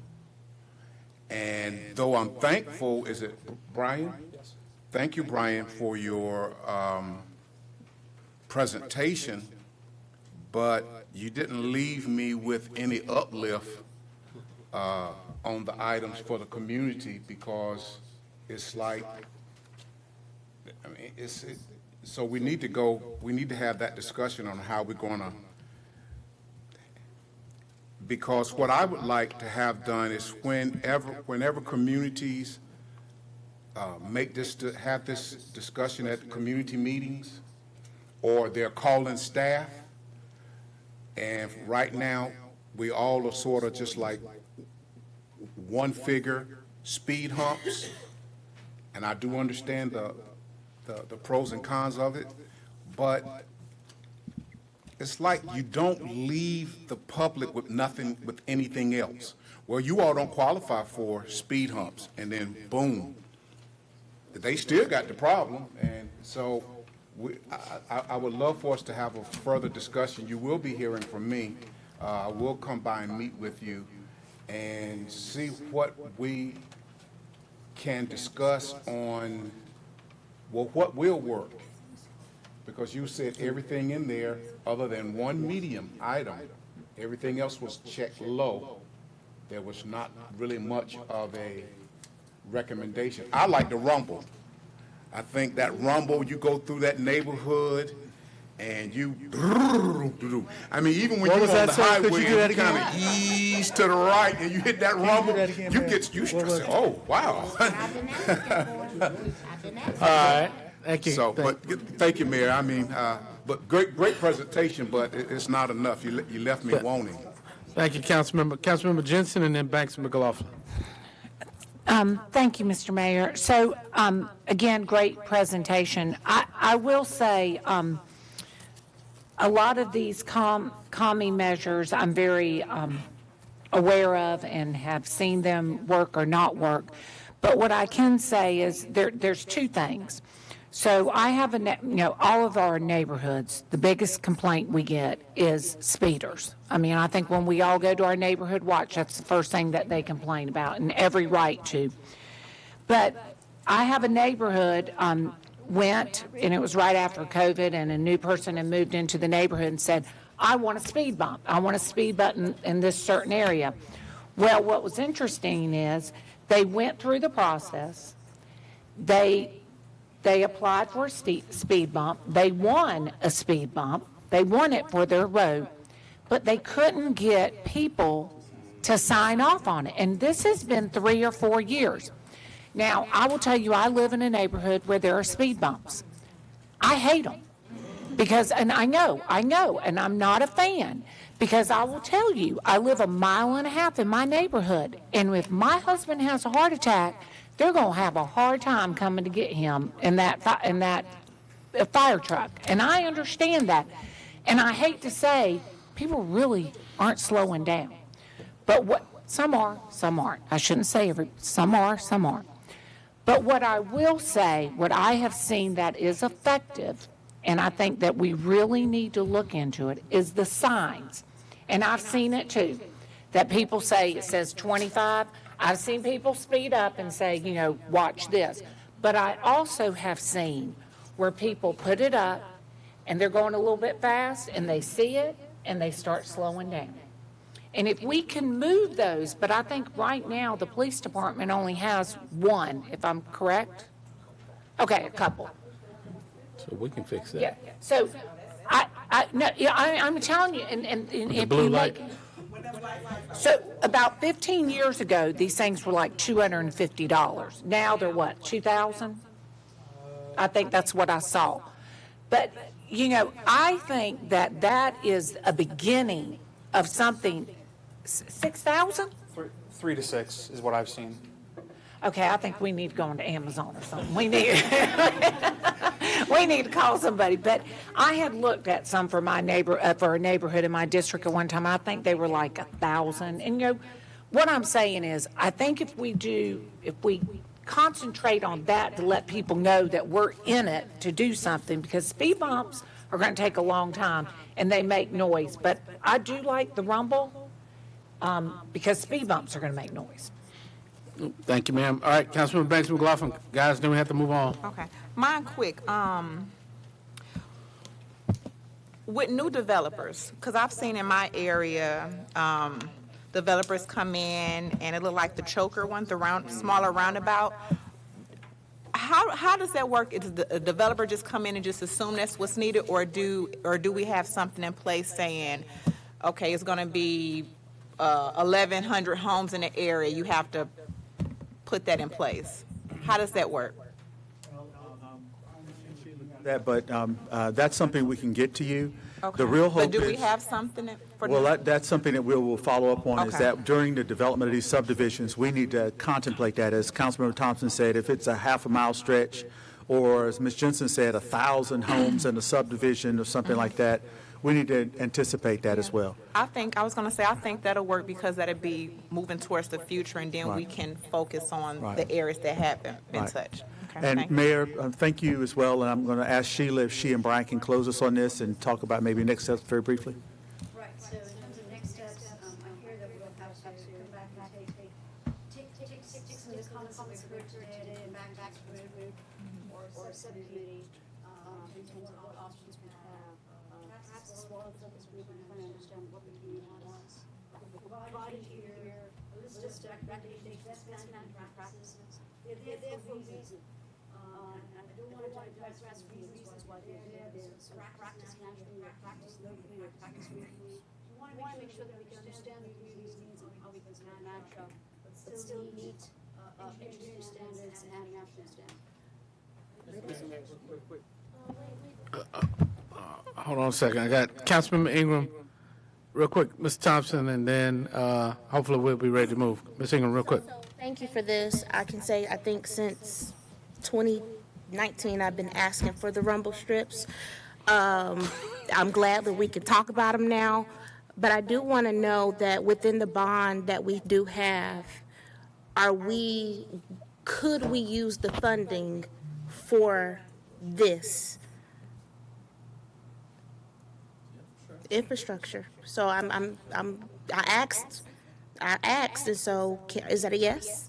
Okay, that's all I need to know. Thank you. Fantastic. All right, Councilmember Thompson. Just a quick note. Can we also get a briefing on what the RTMP is? Because that's the first time I ever heard of it. Don't even know what the acronym stands for. Don't even.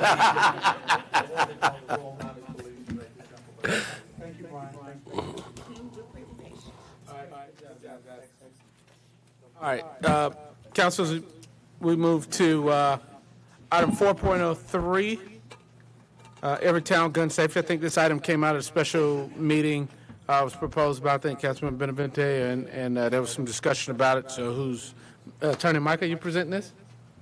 Uh-oh. Good evening.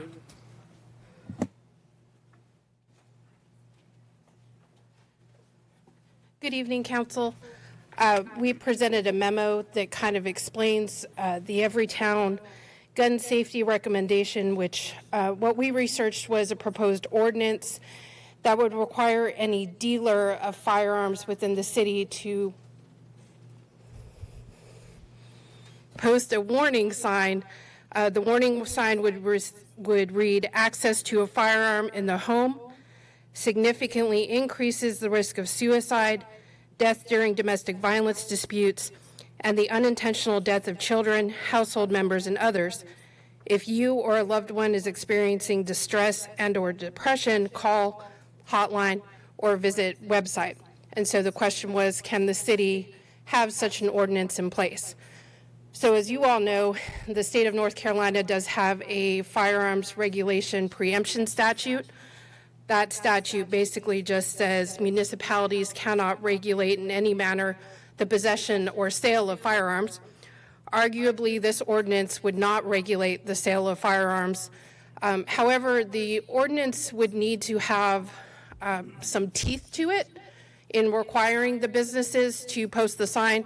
What I mean by that is, what would the penalty be if the business does not post said sign?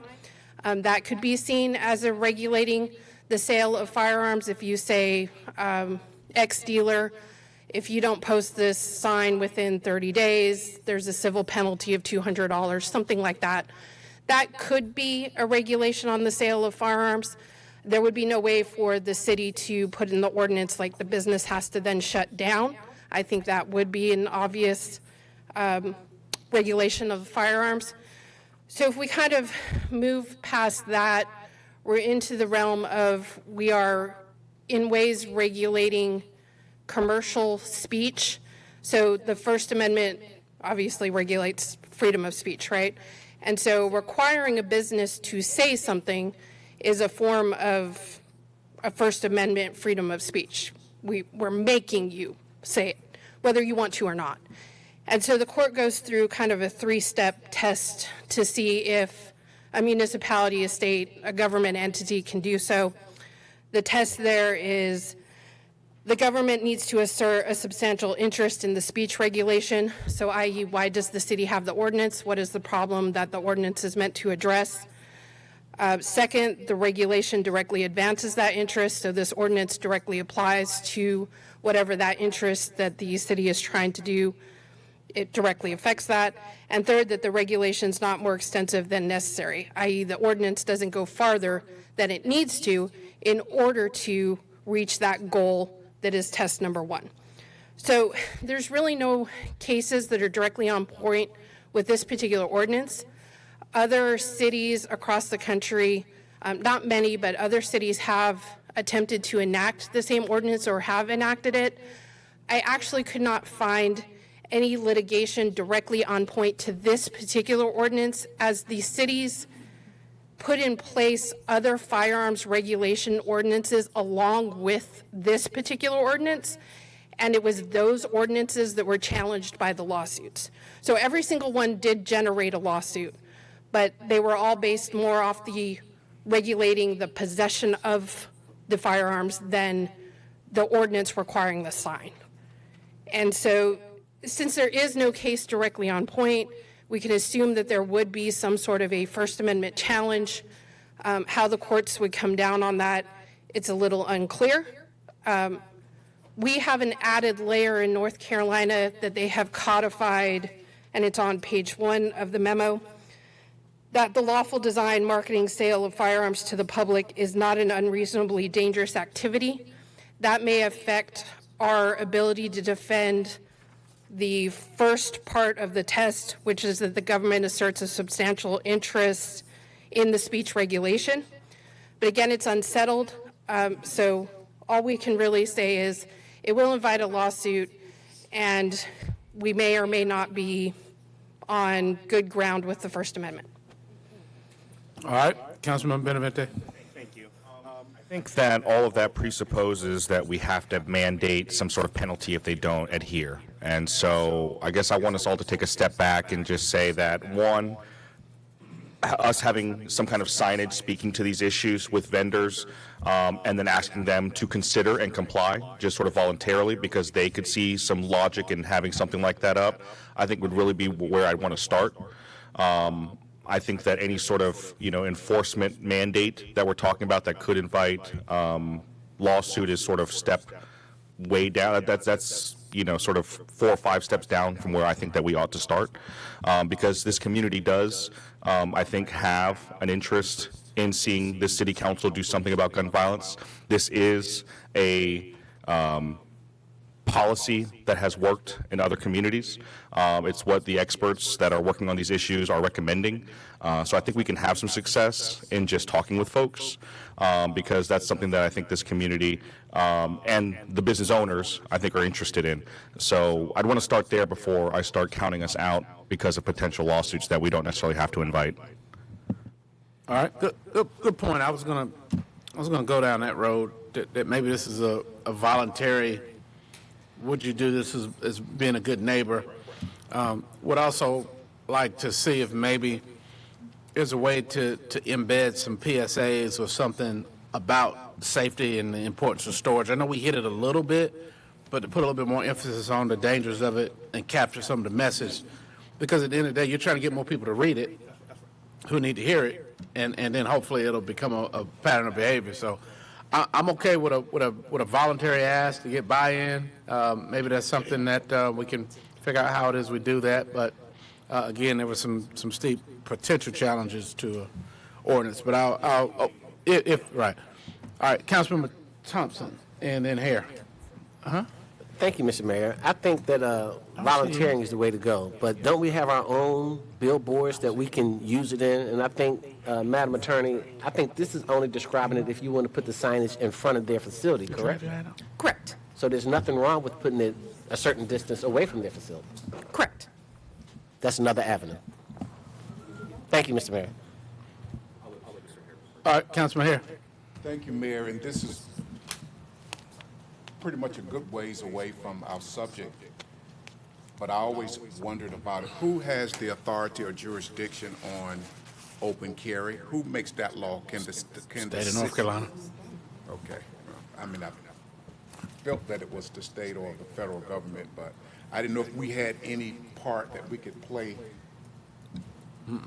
No, it is really the state, the General Assembly regulates the open carry or concealed carry of firearms. All right. Councilman Benavente, you had something? Yeah, well, I'll just make a motion, maybe calling for consensus from our city council present to take the next steps with how we could go about having a voluntary utilization of this with our local vendors, and of course other avenues of just billboards outside of the ones that are directly in front of gun vendors. I think it can be a yes and situation with both of those. And I would just also add that the language that was recommended by the Everytown USA folks, since we're going to do it sort of differently, I'd also want to add in there some information that, Fayetteville PD has shared with us about unsecured weapons, the importance of folks getting a gun lock or a gun safe or not leaving these things in their vehicles. So I like the first sentence or the first 2 sentences that Everytown used. I think maybe we can add a third sentence that speaks to maybe what we do local or the issues that we're facing locally. So I'm trying to make sure I understand the consensus. So what would the council's direction to staff be to do it? Because what I was thinking, consider this, Chief Ramirez, you all, police officers go, Chief, okay. Your officers go to a lot of the gun dealers to buy ammo and to target. Do you all have pretty good relationships with most of the gun dealers here? That you think that this could be something offered on a voluntary basis, not a, hey, the city council said do it? I mean, how's your relationship in the community with some of the gun stores?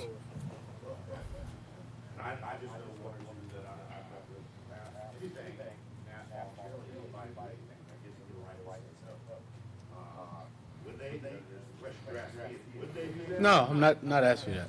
I'm just trying to see if there was a relationship that you all could build, you know, maybe had a foundation to ask and get some consideration for it. That's it.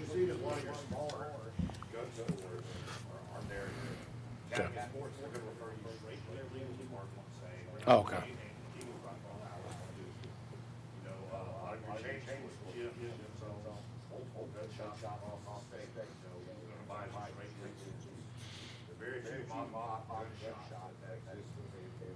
Gotcha. All right. Councilmember Jensen, and then, No, I'm just gonna second, but I'm all for calling on our Candy partners, which is, you know, the voluntary vote, so I was just prepared to say. who are these partners? That's what I'm missing. Voluntarily, I've been really adamant about this.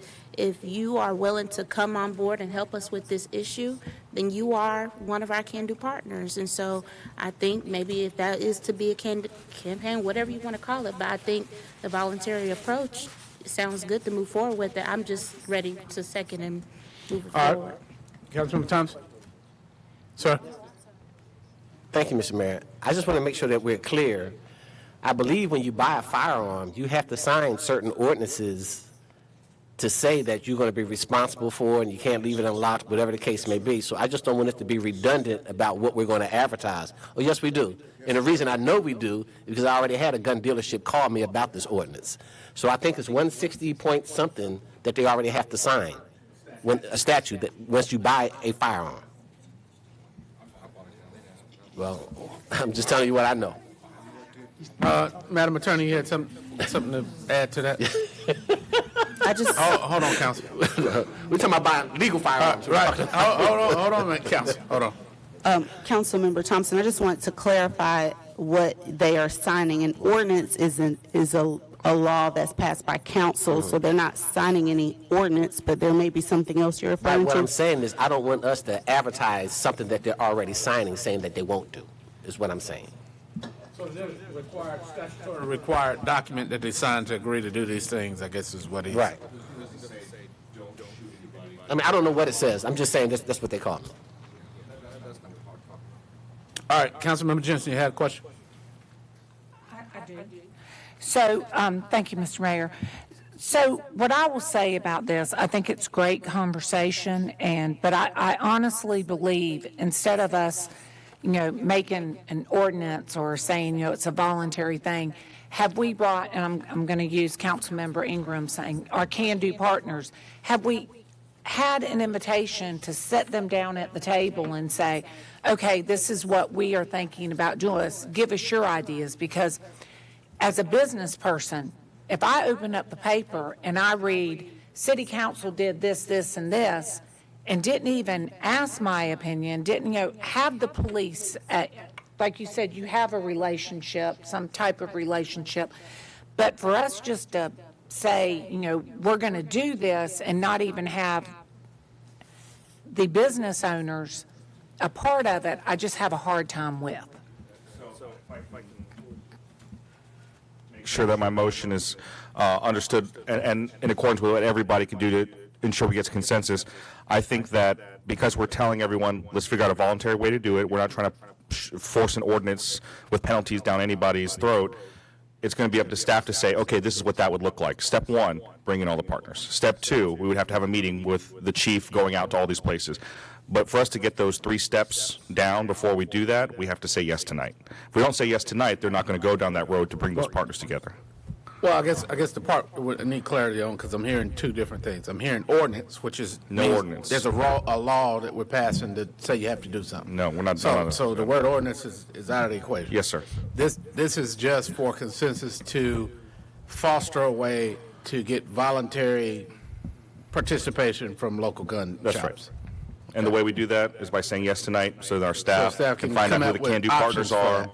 and can get with our chief to go find out what his leverage can be and yada, yada, yada. All right, and if you could add to a caveat to that, to get, allow legal to check with the state, maybe the school of government or some of the other sources up there, some of the legislative attorneys, or whatever your sources are on the state level, just to make sure we're not going to draw any fire from trying to, a misunderstanding of what we're trying to do. That would be helpful. I'll be glad to. So, I move that we direct staff to take the next steps in order for us to seek voluntary participation from our local gun vendors on the recommendations by Everytown USA. Question? So my question is, this passes, we go out to our can-do partners, and they say, okay, I see your recommendation, but I feel that we need to maybe take out one thing or add something. Are we allowing that, or are we saying, it's to say this and only this? I already wanted to add something, so, yeah. Well, I'm talking about the business owners. I want to make sure that they have the voice that, that they're course. looking at it. But the ask, I think, is that they adopt every town's recommendations on a voluntary basis. So you got to look at the language that every town recommendation is, unless you open that consensus motion up to be able to.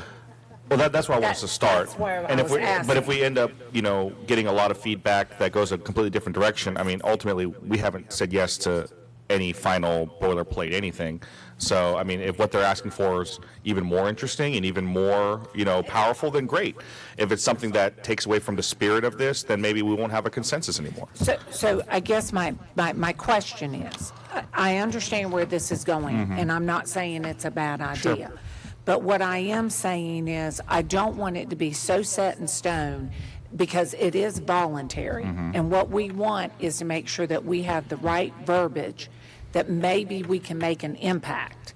But if the business owners don't come in with us, it's not going to make any impact if we just stay to our way or the highway. Yeah, and I think we'll get that feedback, and then we'll be able to say that there was 20 businesses that this could apply to. Half of them said yes, half of them said yes, but only if you change this, and then we'll decide from there.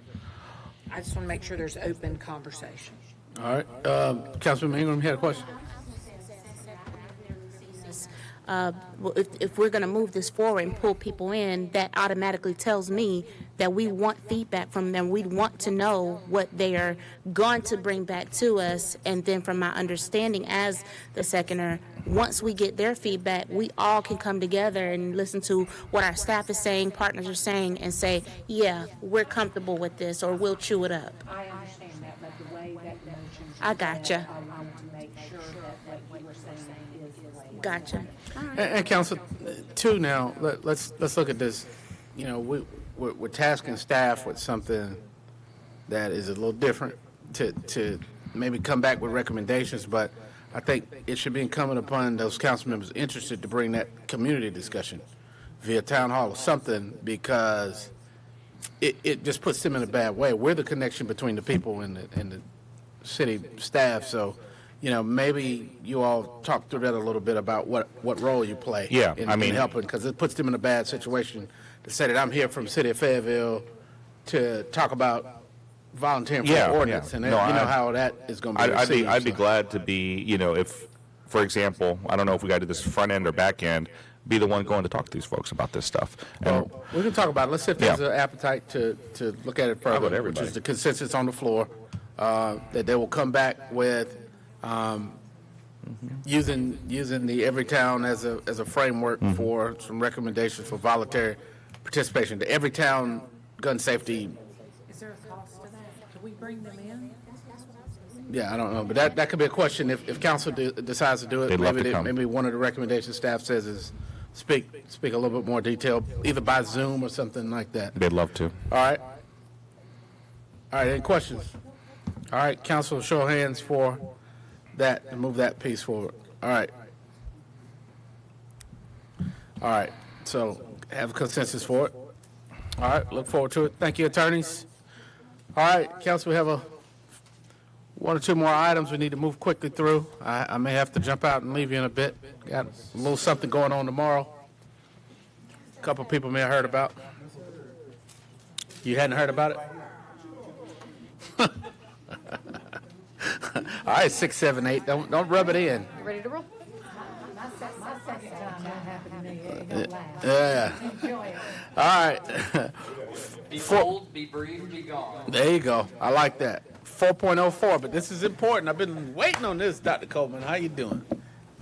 I'm doing good, sir. How about yourself? All right, you want to make sure we can roll with this.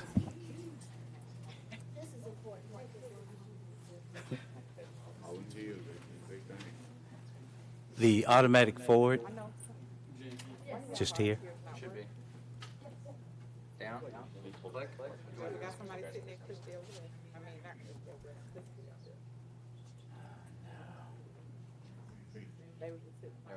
Okay. Yep.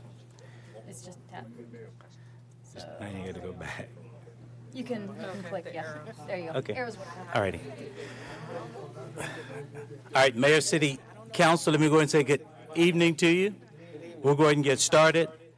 You guys know that this was put on the October 30th consent agenda at your regular meeting, and it was moved to tonight's meeting so we could talk about what was actually incorporated. All of the details are in your packet, so everything that we're going to present to you will be in a more concise form, following the mayor's guidance.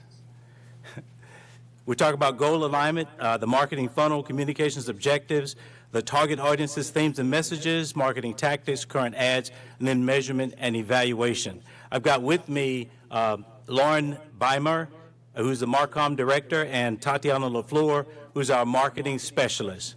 The bottom line is you should understand that this is a collaborative effort and not something that the airport put together by itself. One of the things we wanted to make sure of is that we captured the fact that we were aligned with your goal, that being goal number 4, which is making Fayetteville a desirable place to live, work, and recreate. In particular, 4.1, which is to maintain public transportation investments with high-quality transit and airport services. We intend to do that by securing new routes, leveraging the robust marketing data and analytics to come up with the products that we need, and then to maintain and enhance engagements with internal and external target audiences. The things that we look for to make that happen are our immediate goals, which is to increase the passenger traffic, achieve a 5% growth. Right now, we've got about 364,000 people that are coming in and out of the airport. Those are enplanements and deplanements. We need to get that up to about 382,000. That would be a 5% increase. The load factor, it says we're trying to sustain that at 80%, but we're actually running 90 to 100%. And in the words of the mayor, it's best to have that at greater than 100% so that you create the need for additional airframes in the market. We also want to increase the frequency of flights about 30%. We're running about 16 flights in and out per day, and we're trying to get that to 20. That would be an additional 2 flights in and 2 flights out.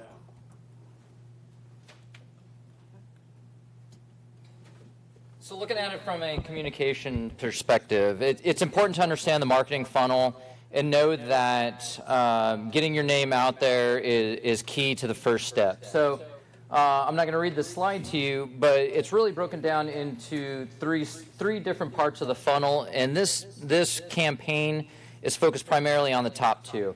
You can think of this a lot as dating. You're putting yourself out there, you're getting interest in yourself, and then you're committing to marriage. So if you think of it that way, it kind of helps pull it towards you. So we're putting out billboards, social media, radio. We're gaining your interest in you starting to Google us and us following you around, not in the dating sense, but us following you around in a digital manner. And then finally, you committing yourself to purchasing a ticket and flying Faye. And Tatiana will actually dive down a little bit deeper into this with the tactics when we get there. Hello, everyone. So just to dive a little bit deeper into what Lauren was saying, first we're going to increase awareness about flights.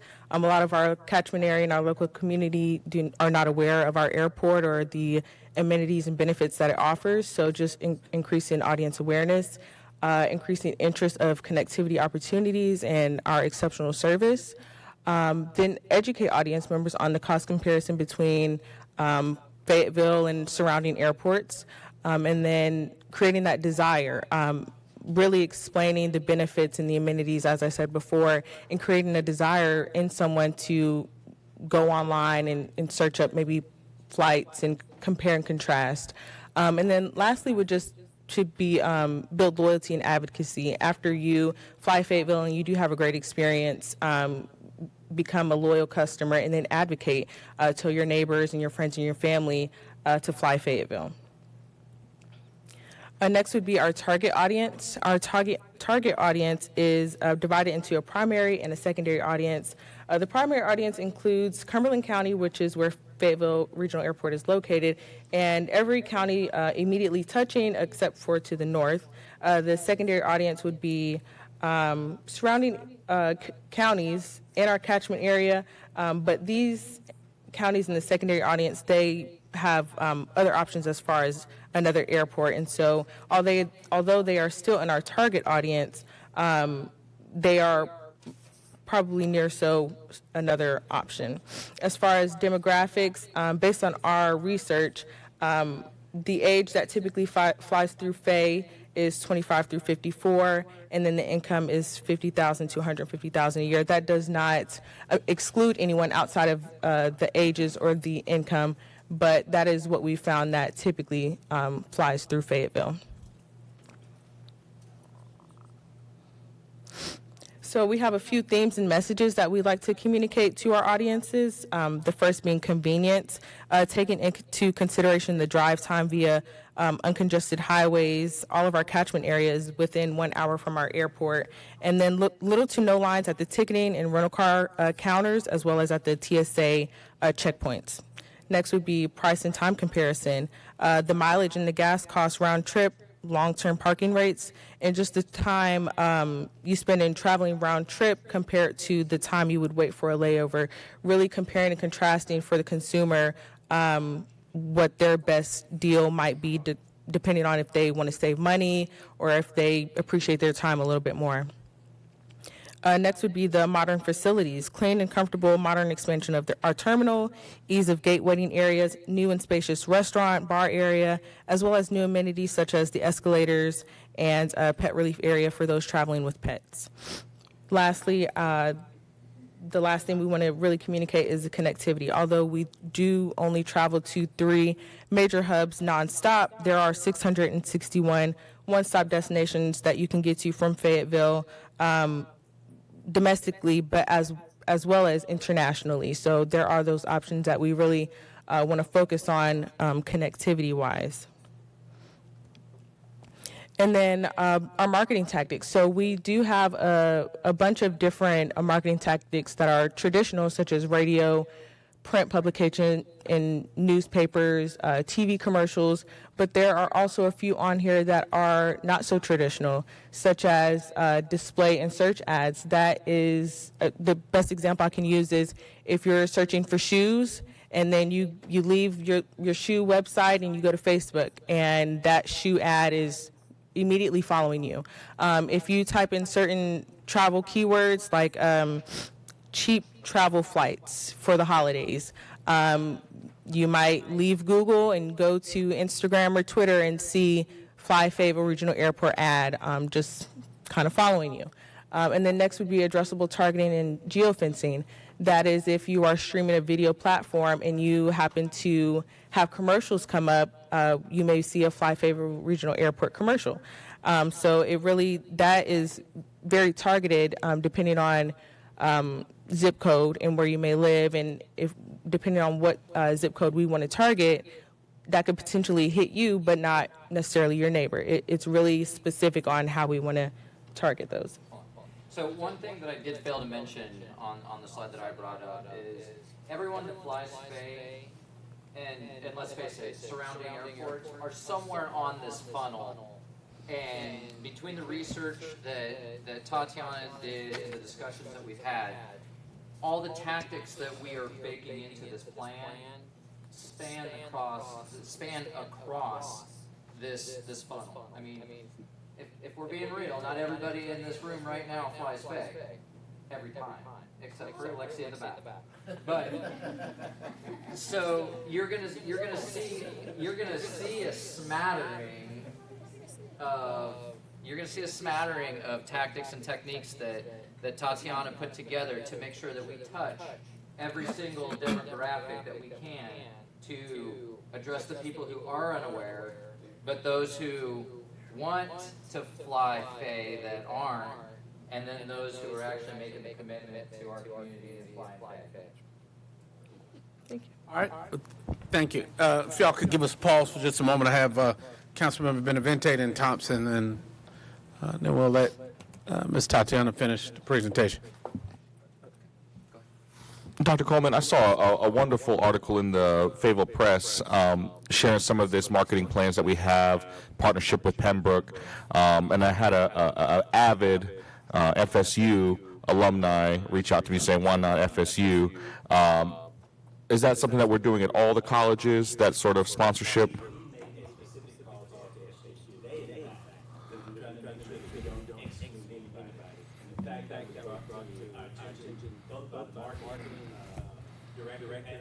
That's exciting. That's awesome. Thank you, Dr. Coleman. Thank you. Councilmember Thompson. Thank you, Mr. Mayor. Mr. Coleman, last week during our tour, which was a great tour, I might say, probably the one most educational tours I've taken since I've been on council, you have emphasized to us 10, 15 times over and over again about the time. But according to your marketing tactics and the cone that you put up there, time was not up there.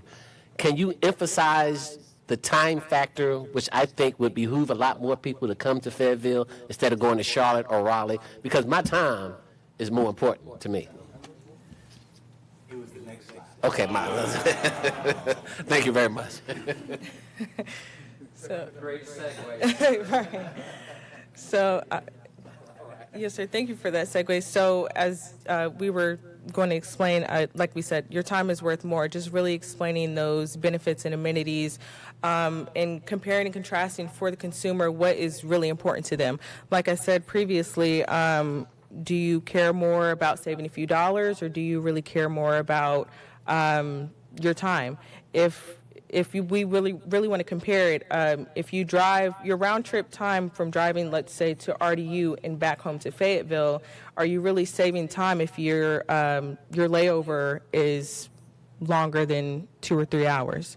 And then even the price. I mean, I know a lot of people will. Lauren has told me specifically that, and don't beat me up for this, but his wife really appreciates not having to wait in lines. So she will ultimately spend a few more dollars to not have to wait at the ticketing counter, not have to wait at TSA. When you immediately get through TSA, your gates are either to the left or to the right. You're not having to run either way to make your flight. So really just comparing and contrasting for the consumer and letting them make a decision ultimately. Okay, and then to the right we have these are current ads, by the way, that we have, I know, in City View and throughout multiple of our agencies that we're advertising through. To the right are 661 one-stop flights from Faye connecting in Charlotte, Dallas, and Atlanta, and just really spelling it out and making it very easy to make a decision. So I did have a couple of questions for you.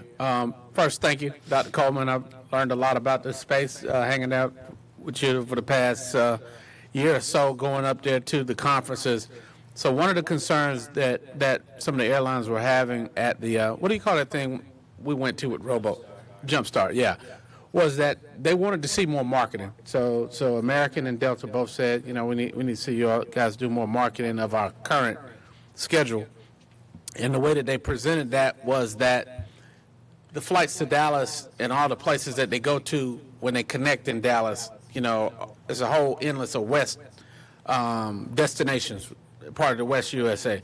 You know, Charlotte and Atlanta covered this half of the country. So is there a way to not only highlight, I know you've got 600 plus destinations, but to highlight some of those more popular places to show that you can get there from a connection? So if you're heading west, maybe to show Los Angeles with a stop in Dallas, Fort Worth, or Las Vegas. And so those were some of the kind of things that would grab someone's attention to see that, oh, I can actually get to Vegas from here with just one stop. And so I think we're on the right road with that. But, you know, if that's something that you might consider adding to the repertoire there, I think that would be. And it is. I think one of the things that the council did was you approved $50,000 in additional dollars for advertising for giveaways. What you're asking about was part of that, and we basically increased the marketing budget overall from $300,000 to $500,000. So we've got the largest marketing budget that the airport has had in 30 years. So Right. everything that you're asking for, we're going to make sure it happens. All right. And then the last, I know the unique position that we have with being the largest city in the area, all the rest of the rural counties here.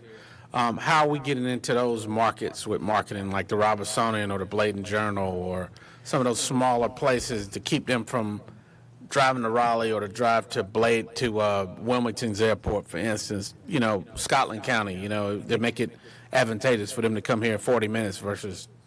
I'll let Lauren jump in on part of this, but I think we've started with some of the universities, capturing that transient population that normally uses those flights.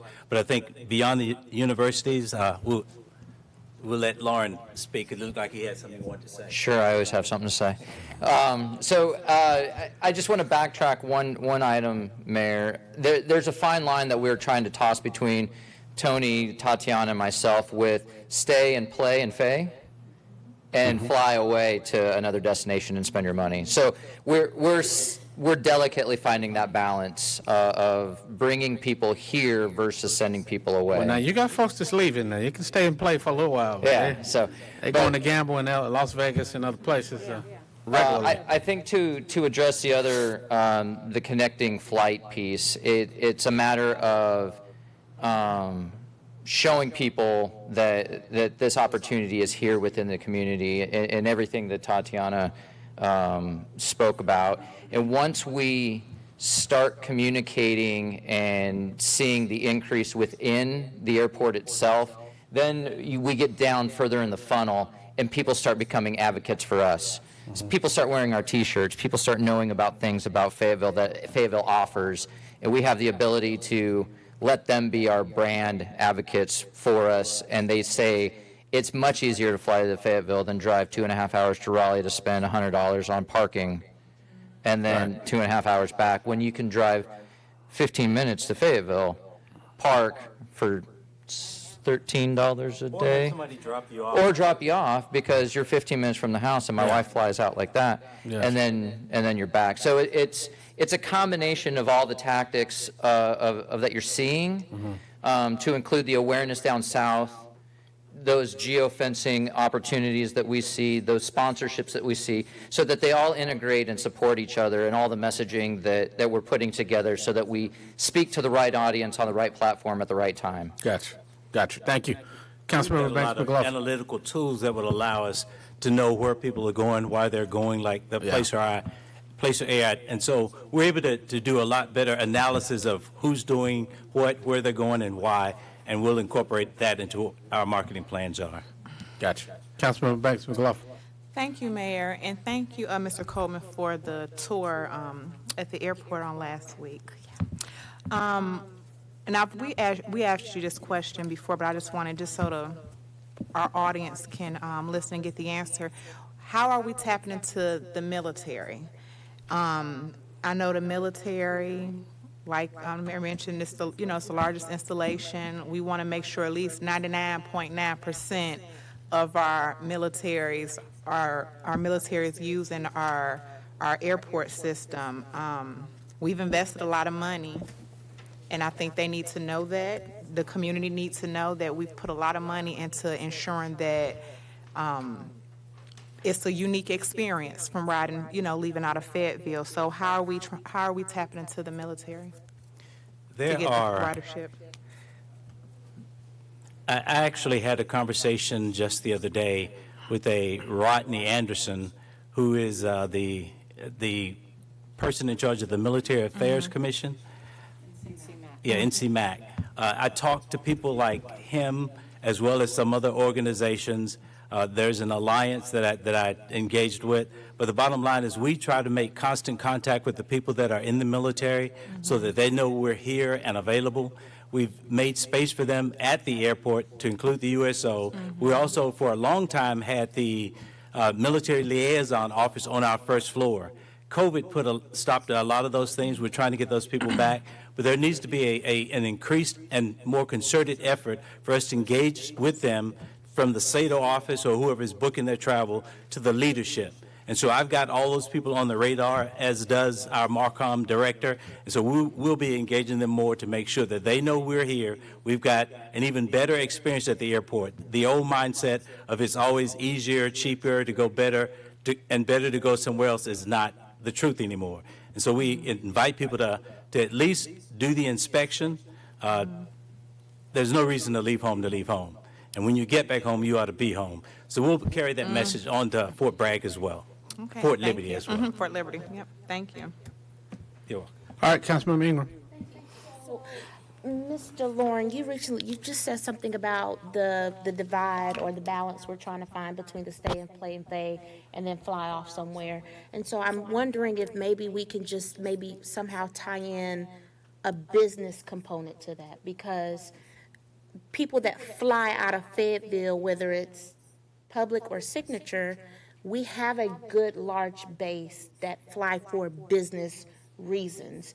And so that work I feel like that can be worked into that somehow, as it relates to that targeting the business community. Sure. Second, so one of the things that and if it's changed, then just let me know that it's changed. As of right now, as council members, of course, we can park in the parking lot at no cost to us. Our state representatives, House and senators can also do the same, and I think our members, correct? But county commissioners cannot. And so just hear me out, I'm wondering if we offer that, because there was at one point, I was getting on a flight with Commissioner Adams, and I'm wondering if we could leverage a relationship, not only with Cumberland County, but Hoke, whatever our surrounding counties are, maybe that we can use that as a tool to get them to say, well, you know what, we are now flying, if it helps, if it helps. If that has changed where we actually do offer it to them now, then tell me, but I do think it's something, because that helps us move further with more people coming here. I'm sorry? But what I'm saying is, if we are offering this partnership, they pay for their flight now, but you just come park for free. I think that helps. Next thing is military. If you can go back to the two advertisements that you were running, and I saw them as well, they popped up on my timeline. Maybe one of the things that I'm looking for is let's diversify that. Let's target who is actually here in Fayetteville. Military. Maybe we get somebody to come in. Maybe we get Cece and her dad to come in and, go through our airport. We take pictures of them flying. Target, people want to see that they are flying as well. So maybe use that in a method. I know we do the Disney. Family, target that as well. And then other than that, I can see the progress from the last 12 months of the marketing, so I do think it's good. I saw recently that you put out about our direct flights and then how much they cost. My sister, who is in Texas, sent it to me, and she does not live here. She's in Texas, and she was like, oh, this is good. So it's working. So thank you, Mr. Mayor. Yes, ma'am. All right, Councilmember Jensen. Then we gotta move, guys, to Councilmember All right, I'll be quick. So what I'll say is, again, thank you for the presentation. Y'all are doing great work. So we all know that we've been fighting for that flight to Washington, D.C. And with that, I've had some conversations with some people in Moore County. And I think that maybe we need to look, and I'm sure you're doing it, but I'm going to piggyback off what Councilmember Ingram said, because I was going to say, are we doing our work towards Moore County? Because I've heard a lot of people say, I'd rather come to Fayetteville and fly out than go to Raleigh from Moore County. Now, we know Moore County, I'm going to say it has a lot more money than we do, and they probably have a lot of travelers going on. So maybe that is something that we need to reach out, as Councilmember Ingram said, to Moore County city council members. And, because I will say with the NCMAC that I do have a relationship with the county of Moore County and the city of Pinehurst. So I think that's something we really need to look at, because what our senators have told us is we've got to get regional. We have to get regional. So, and our congressman and our state senator both live in Moore County. So I think we should try to maybe come together on something like that. Just my opinion, but thank you. Let me answer 3 points. For Councilwoman, we are engaging with the Plant Managers Association, so we do go into the business world. We had advertisements running for quite some time that says, "Time flies, fly Fayetteville," where we added that diversity, showing both the military and for Moore County. The bottom line is I've been in contact with the airport director there, because I know there's a PGA tournament that's going on next year. I'm trying to start that collaboration now so they can land in Fayetteville and we can transport those golfers over there. So maybe this body needs to get their body, and we can help move that along. That would be, any help we can get would be greatly appreciated. All right. Yeah, and thank you, Council. And Dr. Coleman, as you all are wrapping it up, the FBO, I know Signature invested some money in the private side. I understand there was something out to build more hangars. Are we leaning into Signature a little bit to be a little bit more proactive with offering their private services to some of their business clients that are coming into some of these other communities? I know most of these other little airports have their own FBO, but what's our advantage to let's say, a Robinson or to Moore County? Yeah. Well, I understand that we have Signature. So their FBOs, do the Signature operate out of those other places?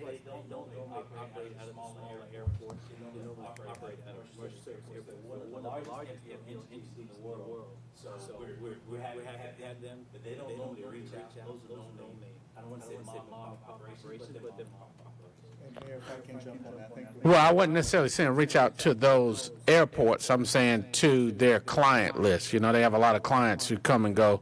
How are they marketing their presence here? I would have to get back to you. I'm not sure that they're marketing any more than just letting people know that they're here. Okay. And Tony, that's what I think the mayor's asking. He's asking that there be a way that they roll out the red carpet, so to speak, for some of these corporate entities to let them know that they are here. We talking corporate entities? Yes, I fully understand. Yeah, that's what I'm talking about. And that's great. Yeah. I'll engage those. Yeah. Okay. All right. All right. Thank you, sir. Good work, y'all. All right, council, as we move to item 4.05, 0607, council member requests, typically 5 minutes where you present the council, and we'll have the clerk track us. So,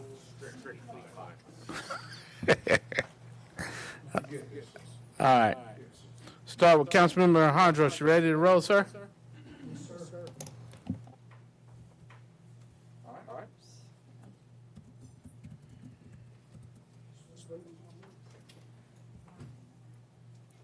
I'm pulling it up, I'm sorry. Thank you, Mr. Mayor. 4.05 is the solid waste, specifically yard waste and acceptable containers. As you all recall, in the August public forum, we had some residents that came and they were interested in using reusable bags that they purchased commercially at a home improvement store. this item, the goals, city goals, within the strategic plan, safe and secure community, responsive government, invest in today and tomorrow, desirable place to live, work, and recreate, and collaborative citizen and business engagement. Several months back, we revised the solid waste ordinance prior to getting into the budget season. I would like to look at that again specifically as it pertains to yard waste. I just feel if you go back and look at the tape from that presentation from staff, they used the words verbatim, so it was kind of the Wild Wild West. If residents put out an unlimited number of waste containers or bags, they were to take them all, and they said that was not sustainable.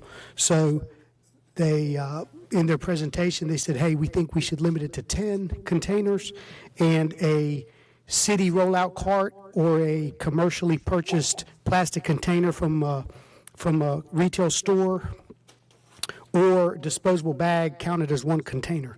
So we did that, we revised it, we moved it back to 10 containers. Now all of a sudden we're hearing that it's 10, if you read the fine print, approved containers. So these reusable bags were not quote unquote approved. And again, we're talking about sustainability citywide, statewide, countrywide. We're talking about updating our sustainability plan. I can't understand why, and I haven't gotten a good reason or explanation from staff why reusable bags are not acceptable. I originally put this in for last month's work session, October's work session. Pulled it and delayed it for an extra month to give staff an opportunity to work it out with the resident. Staff did reach out to the resident. It appeared in their system. The resident actually had a rollout cart. It was damaged. It was picked up by the city, never replaced. They replaced the container.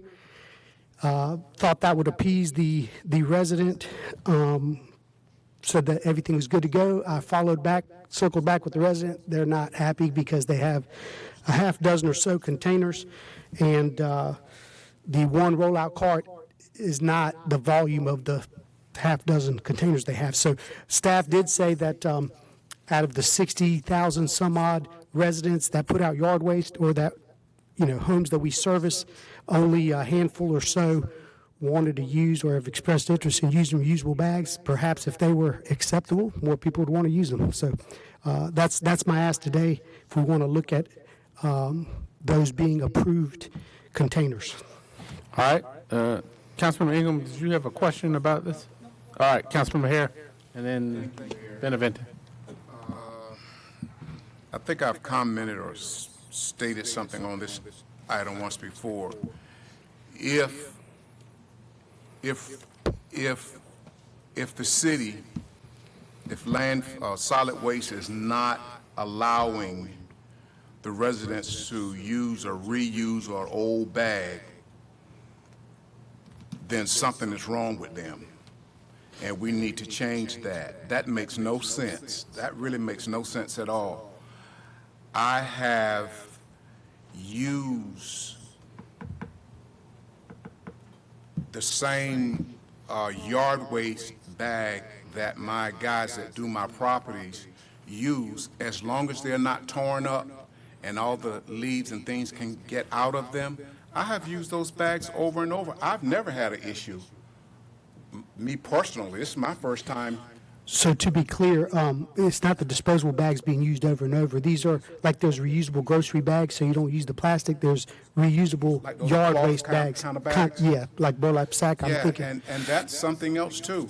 I still think when we come to areas like this, we make it more and more and more difficult for the residents. It used to be they could use a barrel, whatever they had at the house. You put your stuff in it, you could use it. They would pick it up. Unless we're trying to get away from just trying to use the one-armed bandit. Right. Well, all right. But- we're zeroing in on his time. So Well, that was his time. yeah, I mean it's for the item. It's But the go same- ahead, make okay. your point. Yes, sir. Okay. So I follow what you were saying. Let me try to get whoever had Councilman Benavente and who else we had. All right. I move that we approve the reusable bags. Give y'all the counterpoint to that. Yeah, that's what I mean. And so I think the request is for us to bring that back for consideration. please. Is that, and I don't mean to speak, I don't have the item in front of me, I closed my laptop. but- That's normally how it is, right? Yes, sir. So let them bring it back. If you want to bring it back for a more comprehensive look at the solid waste ordinance, we can do that too. Right. I was looking simply to just allow reusable bags, but if we want to look at the whole Well, solid waste ordinance, Well, just, again, I know we're on 5-minute point. 60,000 households, 52 weeks a year, works out to 3 million possible opportunities for us to pick up solid waste. One of the reasons that we came to the ordinance, one of the reasons that we changed the ordinance, what could be put out, how it can be put out, remember all the stuff that people would put out in different forms and fashions. You make the rules. Y'all tell us how you want to do it. But one of the things that the staff was trying to do in not allowing the reusable bags was, what happens when the reusable bag is ripped or burst? One of the reasons... it's the same thing that happens with a can that's not a city rollout cart. And The city's not responsible, so if they're not responsible for a can from Lowe's, why would they be responsible for a And that's one of the reusable reasons bag that, from again, we Lowe's? want to bring this back if that's the council's interest. But it's not just, it's all the permutations. Every time you go to a house and you see something different at each one, you have to change your approach. And that's what was simple, one person, she had very sturdy bags, I saw them myself, she brought them to council chambers, but we would welcome the opportunity to present that to council, if y'all choose, or if you'd like us to bring it back for you to amend the ordinance, either way you look at it.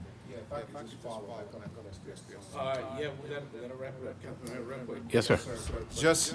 Just like when we used the plastic bags, the big black ones, at least that's the ones I'm talking about, over and over. We use them over and over and over to the point to where you can't use them anymore, so you don't use them anymore. You put them in the garbage to go to the garbage, then you get you another one. Wouldn't that be the same thing for your burlap bag if you would use that? And what they're going to do, the people, our team, they put it back on the curb for you to get it. Well, right. Well, I think Yeah. the request is good working order, reusable bags. So are we bringing this back for more study, or is there going to be an amendment to the ordinance? What was the final ask on that? I guess my ask is that we amend the ordinance, but during the presentation of that discussion, or of that decision, certainly the staff can say what the pros and the cons are. Okay. It's Councilmember Hondros, but he's making the motion. All right. Yes, ma'am. With their reusable bags, what are they made out of, and what do they look like? I mean, Burlap or some durable do you have to do material. laundry with them? What we gotta do? Yeah, they're a 'Cause they're gonna they're a get dirty, synthetic, so who they're a gonna synthetic clean 'em? material. They don't. Yeah. They don't. No, You you just put gonna the clean trash and leaves. And My trash can gets dirty. I was like, okay. All right, Council. Councilman Benavent, you had yeah. All right. So there's a motion on the floor to bring it back. Of course, this is just a consensus to bring it back to a formal council meeting for whatever change of You ordinance bring it'll that be. All right. Those in favor of that? bring it back, right? Yes, it's got to come back. Yeah. All right. All right. Those opposed? All right. Well, it carried. All right. Moving to item 4.06. Thank you, Mr. Mayor. 4.06 is mine as well for downtown parking. City goals, safe and secure community, responsive city government, invested in today and tomorrow, highly desirable place to live, work, and recreate, and collaborative citizen and business engagement. What I hope to accomplish with this agenda item, over a year ago, or about a year ago, we discussed downtown paid parking. At the time, it was from whatever time it starts in the morning till 9 p.m. Most of the downtown business owners were asking for the downtown paid parking to end at 5. We did a half measure and ended it at 7. I'm asking tonight to end the downtown paid parking Monday through Fridays at 5 p.m. Hopefully that will give us a more enjoyable experience for all the residents, visitors, and merchants, as well as downtown business owners to live, work, and recreate. Overall, enhance the downtown experience for the visitor as well as residents and merchants who live down there daily. All right, thank you. Councilmember Ingram and Benavente. Thank you. So here's what's happening, and I will say, when it was brought to the council, I advocated for what the downtown partners were asking. So here's what we've learned through speaking with our partners. There probably needs to be an approach of an off-season and on-season. So as we have right now, parking comes in, mostly people see more foot traffic for baseball.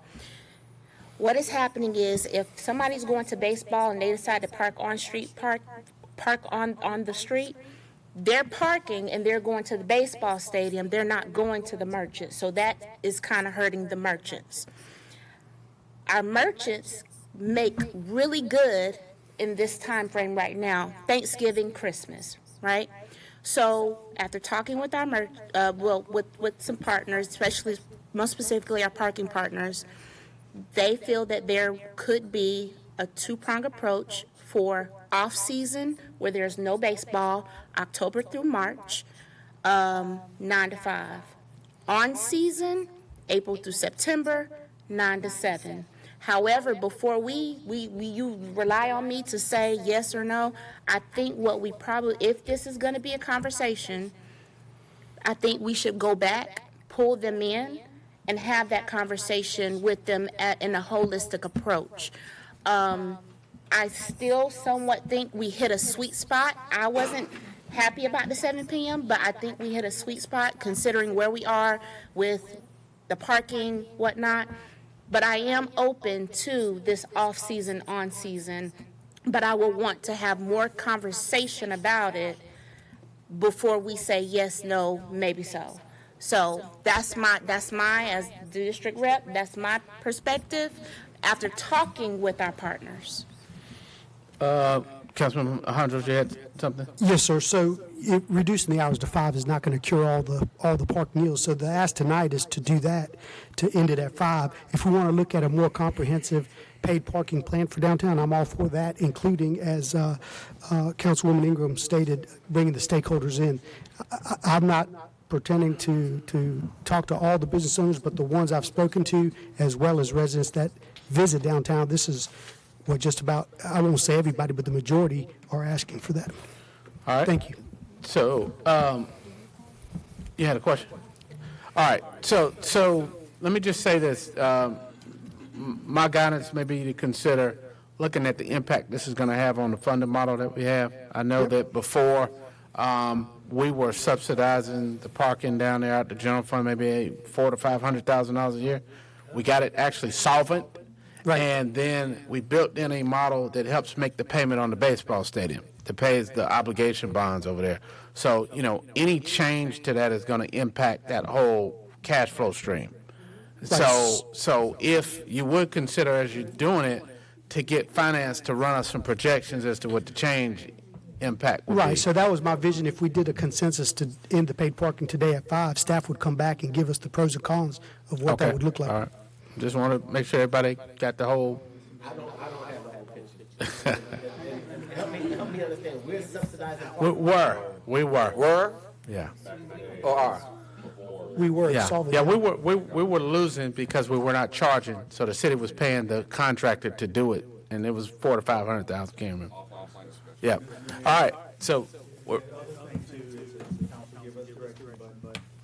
also had a couple of parking studies that also talked about feedback from merchants that when you park parking, then you actually exacerbate the parking concern because you have people who get in parking spaces at 3 o'clock, don't leave until this close late, so you don't have a turnover on the street.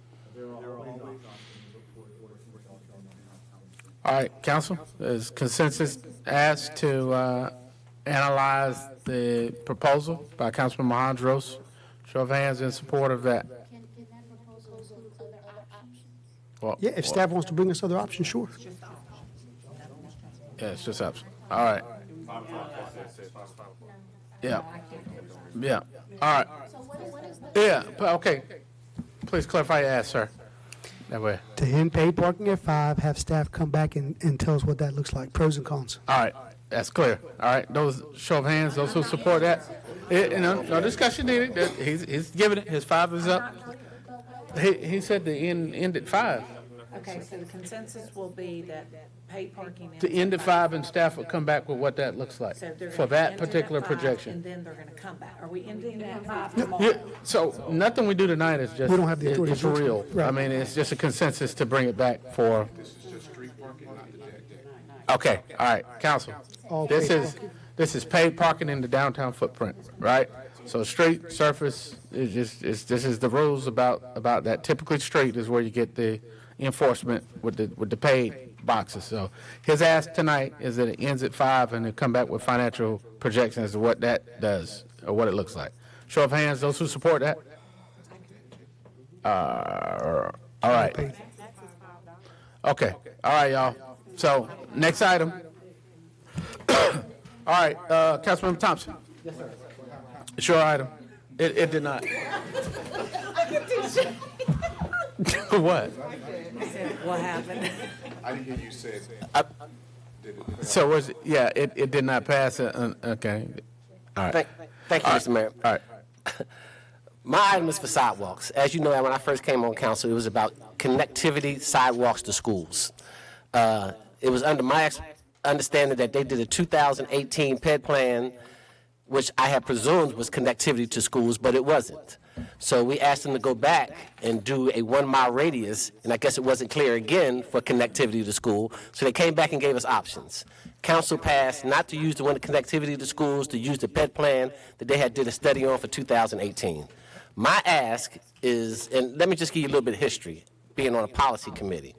Policy committee funding for sidewalks, 160-2-1, states that all funds in the sidewalk waiver shall be expended consistent with the policy. Monies for that fund shall be used to create connectivity in existing sidewalks at locations that are, number 1, near schools. So my ask is for us to use some of the general obligation funds to do a sidewalk study for connectivity to schools across the city. All right, Councilmember Benaviente had a question. Questions, not for the Councilman Thompson, but for staff. I think that there were some misstatements made about whether school connectivity was included in the 2018 study. Can you clarify for us what the truth is? I can answer that question. No, I didn't want to actually ask that question. I asked staff for a reason. Okay.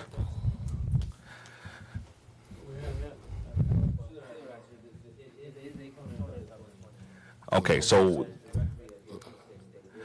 well, I think that's very different from what was stated, that it was not included, which it was included, so we can't keep saying that it was not included, because that's a false statement. Well, let me answer that. During the PED plan for the 2018, there is no connectivity directly to schools. Yeah, so that's a very different statement than what you said in your original, which was that that particular study did not include that component. It did. It was a factor among many. And the reason that we do studies that way with multiple factors is because we're not going to make pet projects for specific districts. So we have to utilize a number of components so that it's fair across the board. So I want to make sure that we stick to what's fair and what we typically do, and we don't try and fight for pet projects for our individual districts, which is what this one reads like. Well, let me answer that, Mr. Mayor, if I may. Okay. I believe it's not my intention to do a certain district. I think this policy was dated back in 2007. So it's other people that's prior to us that had the same mindset, that we need to look out for the kids next to our schools. That's why it was number 1. This is, let me finish. I'll let you talk, let me finish. This is not my plan. This is the city's policy that we need to follow. So let's not get misconstrued about what I want and what is stated in the policy. What are the other numbers? You said number 1. That was number 1. Councilman Benaviente, Number 2 is, wait, let me finish. Number 2 is what you approved, along routes shown on a map of proposed sidewalks in the City of Fayetteville Sidewalk Plan, which was approved in 2018. Number 3, construction sidewalks in other locations determined by city staff. Councilman Benaviente, That's all 3 of them. That's it. You got to, all right, Councilman Ingram. And Councilmember Thompson, what's different from what you've asked prior that we are working on? Because from my understanding, even within this bond for sidewalk connectivity, within the bond, we said that we were, within the bond, within ARPA, we said that we were gonna target school connectivity for sidewalks. So I think I wanna know, I just wanna track what you're saying from here based off of what you asked previous. Thank you, and I had the same question to staff because I thought I made myself clear. That's why I have to bring it back again, because I guess it wasn't clear when I see it Mr. Manager, connectivity. where is the discrepancy with that? The discrepancy was the 1 mile radius and the connectivity. Right. That's where the disconnect was. If you look at it right now, and I'll give you a prime example in District 7 at Brentwood Elementary School, you can walk down Tyree that has a sidewalk. But when you get to Bingham, there's a path that they're walking in the grass, which is a half a block to get to the school because there is no sidewalk. So then, and that's not in my district. So then to follow up my question, city manager, staff, whoever is, what is that, so what, how did that not get communicated? Clearly. When we put together the $97 million GO bond referendum, it was based off of a 2018 pedestrian plan that the council and staff had approved, but it was unfunded in part. When we brought this back to you, I guess it may have been 2 months ago or less, we had 3 options on the screen for council. One was to follow the 2018 plan, one was to divert a certain portion of the money, and the other was to divert yet another section of money. Am I mistaken that, Sheila? The council here, this council said we want to fund the 2018 plan. That's right. Part of that is that the staff also said we were going to be coming back and updating the 2018 plan, and I think that work is underway. And part of that, and this is where I think Councilmember Thompson, this might help with some of it, along with Councilmember Benavente.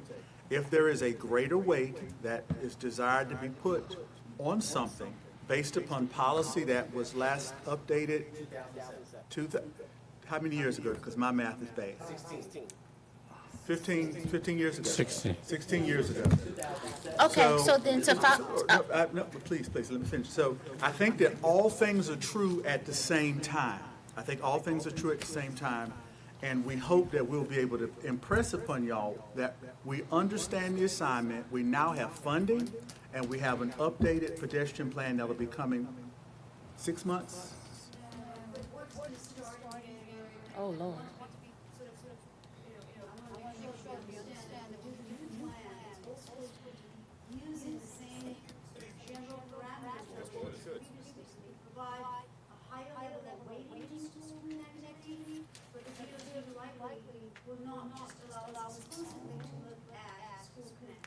So can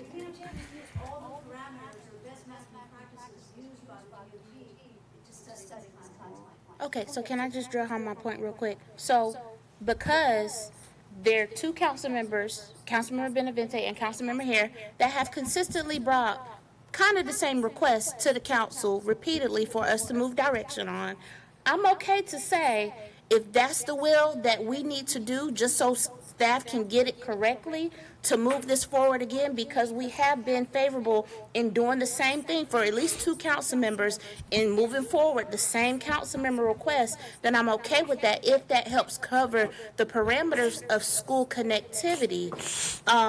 If that's what I'm hearing, if the communication got lost within this last request. So Ms. Sheila, I know when I was on FAMPA, we had a safe schools calculation that was done to kind of connect, FAMPA would fund projects that connected schools within that mile radius.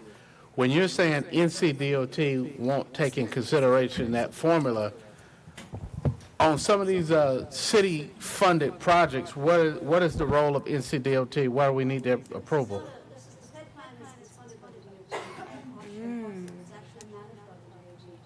Right, but what I'm saying is, from my understanding, we got the plan, the walkability plan. Is that what you're calling the PED plan? It was the walkability plan. And then we got a bond to help us implement the sidewalks for it. So how is that funded by DOT and the bond that was just passed?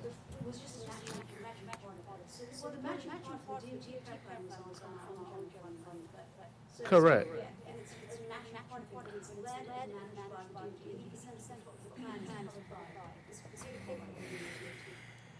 Right, but what I'm saying is that does not prevent us from using bond money to fill the gaps, correct? We can have additional, that part, and we can have additional study. Yeah. Exclusively what connectivity looks like. Right, and that's what I think is on the table. It's being confused because we keep referring back to the plan that is not the part of the plan we're talking about. So this is an addendum to the plan that's being proposed. Let the DOT plan go ahead. Yes, We can add additional money to do an exclusive study. correct. All right, so that's the ask that's on the table. We're out of time, you all. I think everyone's clear. Councilmember Hondros, you had a quick question?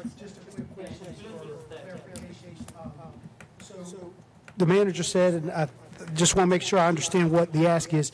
We're moving forward with the 2018 plan, getting that backlog of projects done, and then the ask is for a new study to identify new projects moving forward? To fill the In gaps. addition, There are gaps in that plan, to schools, specifically to schools.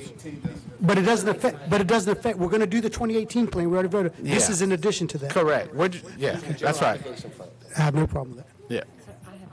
All right, Councilmember Jensen. Okay, and I'll be quick. There's two things I have to say. In the policy committee, we have learned a lot of things between policy, ordinance, and then having plans, that you have to go through three different things. I will say, DOT comes in and they look at everything on our streets 99 times out of 100, they look at it on a computer screen. How do I know that? Because I'm the one that has medians in District 1. When they put our medians up, nobody came down to look. They did it on a computer screen. So now we are using our voice of our constituents to say, this is what we need. I have two schools that they walk to school every day, and you see the path. Every day. They've been doing it for 20 years. This is a way that we can fill in. It's not just my district, it's all schools that have not gotten anything. So we're not robbing Peter to pay Paul. We're not. All right, so council, those are in favor of the consensus. All right. Councilmember Hare, you vote? It looks like, Mayor, is that we will come back in January for the 2024 pedestrian plan. We will have an add-on that we will ask the consultant is to also give us what it will look like around the connectivity of schools. But January. Yes, and then we'll come back to council with that. Thank you. All right, council, motion to adjourn? Good night, y'all have a good night.